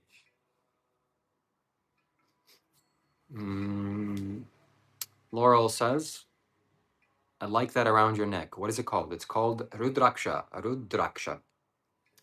It means Shiva's teardrops, or it means the roarer's necklace, you could say. The being that caused the universe into existence is a roarer, and these are his deeds. They only grow in the Himalayas, actually, and also some parts in Indonesia. But it's fantastic. It gives fantastic results and fantastic energy. Who is your enemy? My enemy. Well, to have an enemy, you have to hate somebody. I don't have any enemies, actually. I never did have enemies. To have an enemy means opposition. Who am I gonna oppose? Everybody's the same thing. Everybody's here wants to live well. Some people are stupid and confused. Well, what can I do about that? But they're not my enemy. My enemy is ignorance. That's what I'm combating. Ignorance. My own ignorance, people's ignorance are all around. So that's my enemy. Nothing wrong with asking questions, Cheryl. It's a chat, not a glaze. Correct. Their vibe sucks, but I'm sending you much good energy. Mama guide you and protect you. Thank you very much. May Ma guide you. Thank you. I appreciate that. And so to you. Michael Wardwell says, no, nothing but love, brother. You're doing great. It's awesome to see somebody becoming awakened and enlightened. It's beautiful. Thank you very much. I highly appreciate that. Warum says the vibe of right knowing. Okay. Cheryl says, and I can say whatever I want is a chat, not a glaze. Nice one. I like how you turned it right back in. Yogi says, the mental afflictions, kleshas. Yes. I love the Buddha's Dharma. Om Shri Ma Namaha. Jesus. Om Shri Mate Namaha. Yes. Om Namah Shivaya. Kozu says, anything I can do to calm my nervous system. I'm really stressed. Take a shower. Take a lukewarm shower or a warm-ish shower, or take a hot shower. Water will cleanse you. That's for sure will help. Next is light an oil lamp in your room. That'll double help. Wear cotton clothing. If you have synthetic clothing, don't not only not wear them, but throw them in the trash. Do not donate them. It's garbage. It's plastic, garbage, especially in your underwear. For sure, no, anything polyester, trash. If it's polyester, 90%, polyester 10%, it's trash. 50% trash. No polyester in your body, cotton only. That'll help. And then go drink some tea and go watch some Sadhguru's videos. That'll set your mind right at ease. And don't eat animals, because animals suffer very badly when they die. And then you take that suffering inside of yourself and you think you're not going to suffer. It doesn't work like that. You're taking in suffering. So eat some fruits, eat some mangoes. Laurel says, do you have any good days and bad days ever? I guess. Every day is a good day. Every day that you're alive and above the ground is a fantastic day.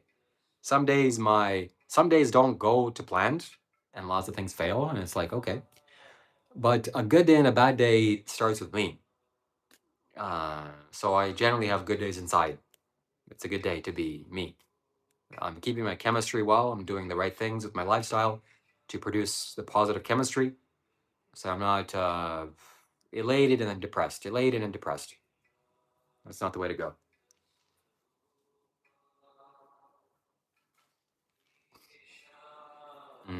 Good answer. Thank you. Yogi says, I take a shower within. My God, you must smell without.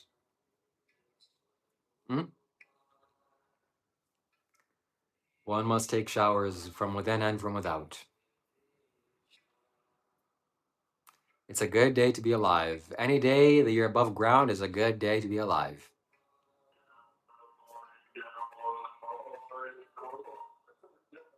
Yo. What's up? How are you? Good. How are you? You doing what? You said you're doing all right? Yeah, I'm doing good. Yeah. Nice, nice, nice. I too have the mustache. It does its own thing. Yep. Just got a little bit. Oh. How are you? What are you getting into today? What are your plans? I'm live streaming right now, so I'm live streaming. So yeah, we'll talk later. We'll talk soon.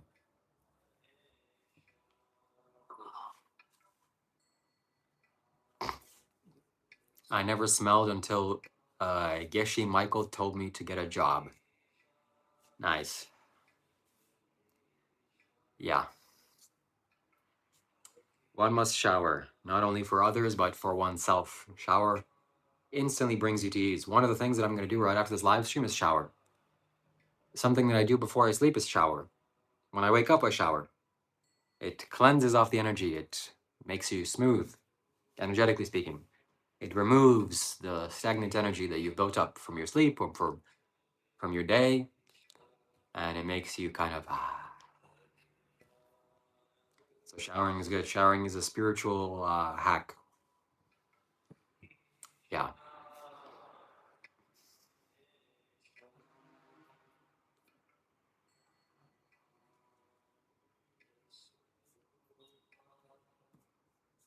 Yeah.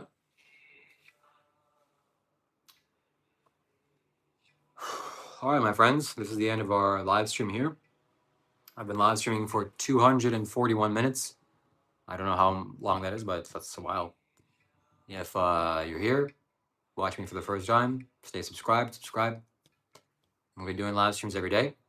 I want to benefit more humanity and people's lives and do more valuable things for others. And I'm going to be doing live streams with my friend. It's going to be great. More videos to come, videos every single day on well-being, on spirituality, on funny comedy, spiritual comedy. That'll be good. And if you wish to support, if you wish to donate, you can do so. My PayPal link is on my YouTube channel somewhere.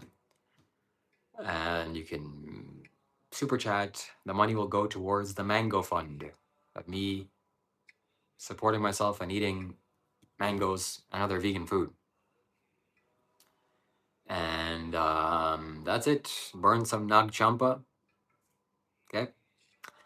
And meditate, swim in the ocean, swim in places where you can, take showers, be happy, be healthy. Watch Sadhguru's videos. I've never tasted better mangoes than anywhere than Vietnam. Vietnam, I can say comfortably, has the best mangoes. And second best is Australia. So India, mangoes are good. Maybe I haven't tasted all the mangoes there, but the mangoes there were too sweet, too sugary. At least the ones that I've tasted. But nowhere can compare to Indian food. That's for sure.